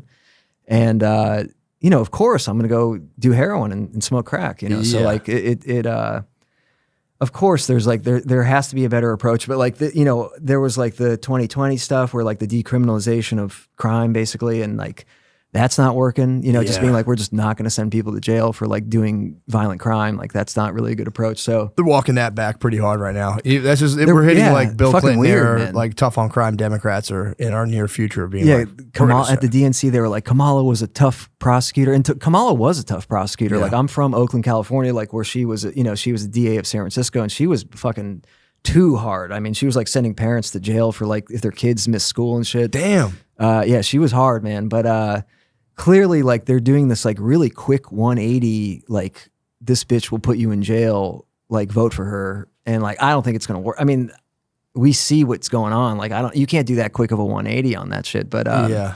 Well, no, she was yeah. chill. She was hard. I think then she was like, I'm and gonna then chill she, as hell. yeah, then she got really chill, I guess. But And now she might flip back and be like, look, well, I can don't slam think the she gavel. has like I don't think she has like a creed or like a, you know, she just Yeah. it was really hot at the time to like be super hard ass, you know, tough Yeah. on crime, like, you know, the 90s, the Clinton, you know, the Clinton Exactly, crime bill yeah. and all that. So she just was kind of going with the times, and then the times changed, you know, and then it goes to like, okay, I'm going to bail people out for like burning down Minneapolis. And shit, you know? So I know you were in Portland. I actually moved to Portland in June 2020.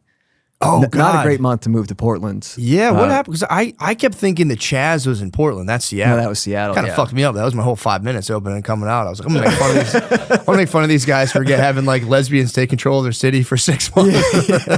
Well, no, Chaz was like all of downtown Portland, and I had a black girlfriend. Oh, so they set it up like that. Yeah, and I went there with a black girlfriend. Not a weird month to move there with a black girlfriend to Portland, and her dad was like, you can't take my daughter to Port. Like, I don't want her around all those crazy white people burning down the city. It was a crazy time, but Portland's cool, man. Portland's cool. I liked it. So you went there though, and it was like, because people now are like, "Damn, is it like still fucked up?" And I was like, "No, No, it's it was fine. fine. Yeah, It was yeah, fine." it But got it was better. like it was as intense as the Chaz there in 2020. It was fucking intense. It was intense, like spiritually. Like everyone was just like, I was running into people. I like left because there was too many like guys that like dressed like security guards that were like, I'm they, them. Like, you got to call me they. And I was like, you look like a dude, you know, like it's really hard for me to do that. There was just a lot of like, Yeah. it was just really hard like that. And like, you know, I people were just not chill at all. And it went super far. And then now there's kind of like an overcorrection.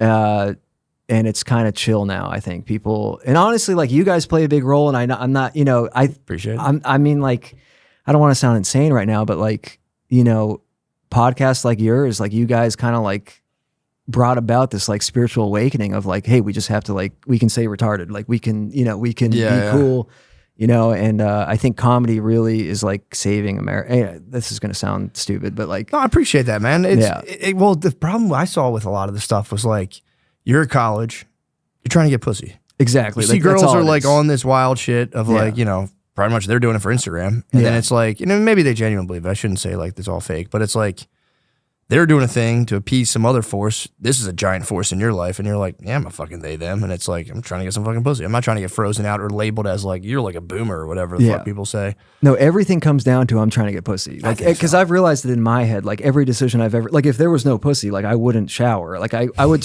shower once a week or Yeah, something. yeah. You know, like there's just every decision that a man makes really comes down to that. So like, yeah, there was just a lot of that, and there was a lot of like, even when like, you know, like when your guys, I was listening to your podcast and I was like, can I even tell people that I'm listening to this shit? Like after the Shane shit, and then now it's like to get pussy, you're like, I listen to the Matt and Shane podcast. It's flipped. Girls are Flipped, there's yeah. girls. The girlfriends have flipped. come and wives are coming to our Girlfriends shows. have come, yeah. They've So, opened their. Yeah, there was a weird that was a weird thing. I think I don't know what it was, man, because everyone thought they were doing like the right thing. They're like, yeah, I'm on the right side of history now, and it's like the one thing I will give the like wild ass SJWs from, you know, they did all that stuff for a long time.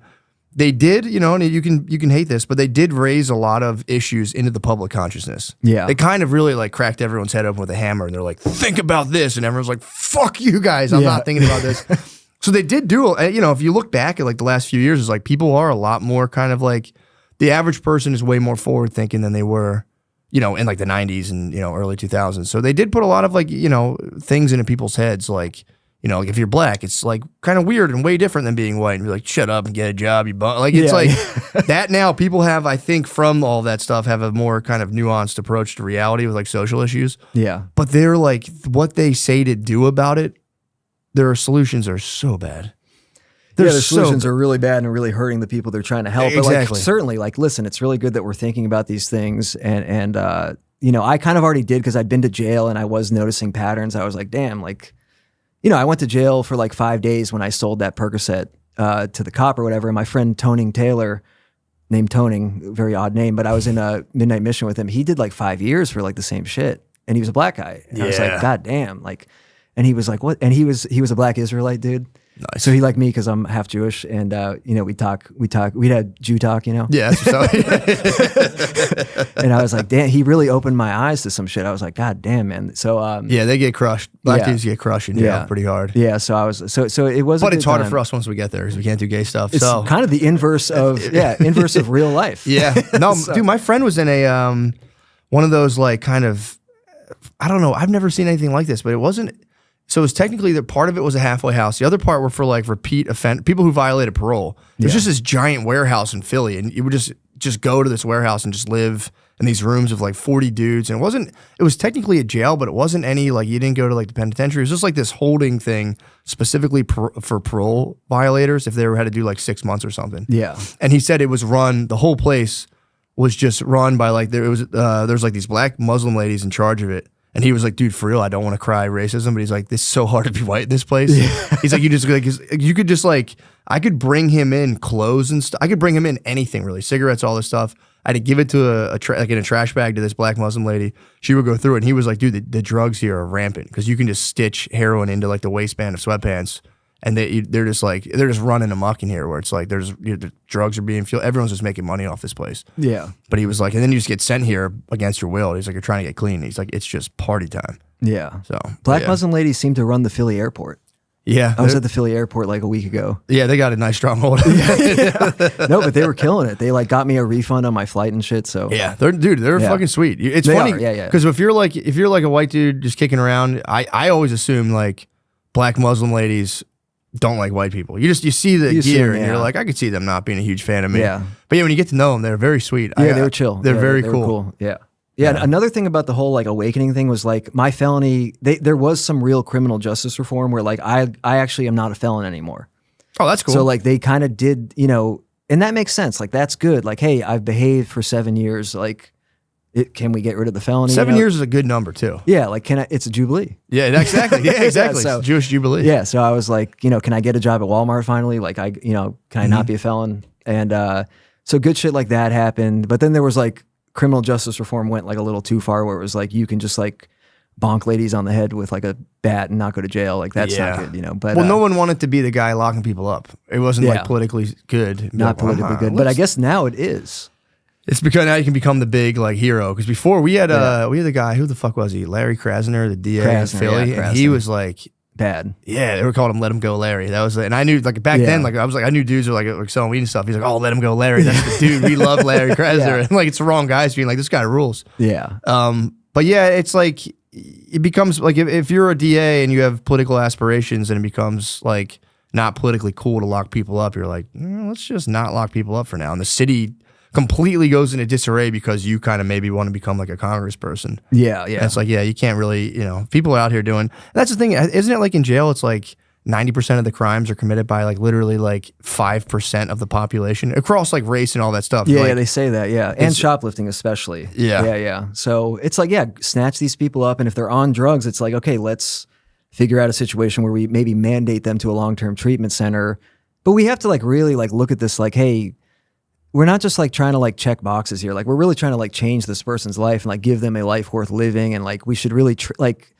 I needed purpose, like I was a finished carpenter. So like I eventually like I got out and like I had like a job that not only paid like a decent wage, but it gave me fulfillment. And I was like, I'm building things, I'm helping people, I'm like making beautiful, I'm making houses beautiful and all that. Like we need to like find what people are passionate about, what they can excel at, and like really set them up for a life where it's like, hey, you can afford a 1-bedroom apartment right out of here. Like you can feel good about you. It's like, you're not just going to go get a job at Chipotle and want to kill yourself. And then so we just have to really, this is like a spiritual problem that is plaguing America. Like if you go to any city, like I live in Oakland, California, and it's like, it's totally fucked up.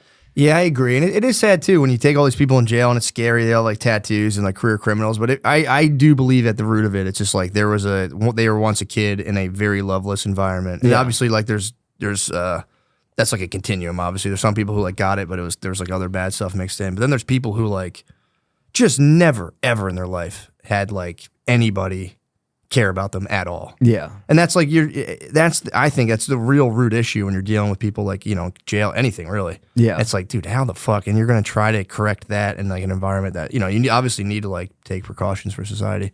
But yeah, it's really sad. It's one of those things that's like very, very sad. And I think there is hopefully we'll figure it out. Hopefully we'll figure out a way because you can't go too kumbaya and be like, just give them a guitar and send them out there. And it's like you just bang someone in the head with a hammer and you're like, God damn it. Yeah. Or like we're doing this thing where like we're just giving people like apartments in San Francisco and then they're on fentanyl, so they just die in their apartment immediately. Yeah. So it's like we can't really do that. I understand the argument, like homeless, what's the solution? Home.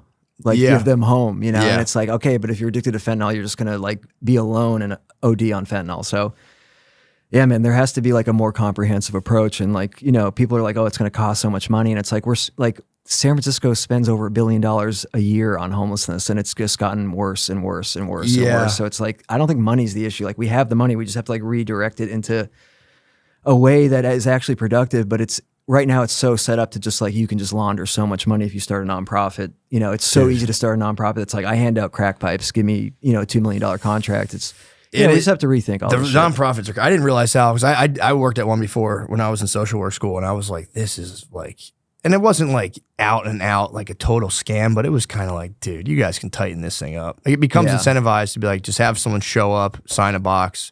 It's like, yeah, but you could have like 5 appointments in one to make this guy's life easier. And like, well, you get $200 every time they show up. You dirty motherfucker. Yeah. But it's, I don't know. I remain hopeful. I think something will happen, but it is weird. Is this like the most homeless people we've ever had? Like I'd imagine historically, because I know there was always homeless people, but now it's like, you get out of cities and you're like, dude, it's like younger people just hit the rails, dude. And it's like you see guys in like the 30s or 20s and you're like, bro, like what the fuck, man? Yeah. Bad. I think there is something to it, man. There's that like spiritual malaise where it's like, there's no point to anything. What's the point? I'm never going to be, X, Y, and Z. And like nobody has that. It's hard to find like the joy in a like, a relatively simple life. Like you're saying, like I can take pride in my work. I can do my thing. Now it's just like, everyone's so atomized. It's not like, oh, I'm part of a nice community. I'm part of everything's just off on like their own individual journey that, typically when you're just by yourself, it just leads to like intense frustration and despair anyway. Yeah. Yeah. There's a lack of hope. Yeah. What's this? Oh yeah. It rose 12% from 2022 to 2023. That's pretty bad, right? That's pretty bad. That's a gigantic leap. It rose 64% in San Francisco from the year 2016 to 2022. And at the same time, spending on homelessness increased by 500%. Yeah, it's crazy, man. Like, and there's no hope. It's like we live in a time when it's like you can work really hard, you can get that raise, you can get that promotion, and it's like you're still not buying a house. Like, I know, that's just like you can't start a family. People aren't getting married. People aren't having kids. Like, it's tough. Hopefully we come out of this. Hopefully whoever wins the presidency, either one of them just makes this shit better. You know, will they do it? Probably not. Yeah, definitely not. But well, dude, definitely. I tell everyone buy your book. Your book's awesome, dude. Jared Thank you. Glickstein. Yeah. The book's Crooked Smile. If you can't afford it, hit me up. I'll send you a copy, or I'll send you like a PDF. I am not a big reader. I know that's a surprise. I wrote a book, but like I can't read. If you can't read, you're looking for the audio book. It's not here yet, but if you buy a copy of the book, it will encourage my publisher to push for the audiobook, and then I'll like send you a link to the audiobook for free if you show me that you bought the book. So the publisher is weary about doing the audiobook? Why? They aren't weary. It's just like it's a different like legal setup with the contract, and it's just going to take time. I don't know, but like this will, if it does good sales, they'll push for it faster, and then like I'll send you like a LimeWire link to the fucking audiobook, or I'll figure it out. But yeah, we're gonna try to push that through quickly. Nice, man. Yeah. Tell them to knock it off. Tell them to do it. Be like, dude, just give me recording time. You can record it in like 20 hours, man. I know. Yeah, I could off. yeah, but it's like it's just a different. It's legal agent shit. I don't know. Who knows? Well, dude, thank you so much for coming to this. No, it's an honor, man. Thank you so much. I appreciate it. Yeah.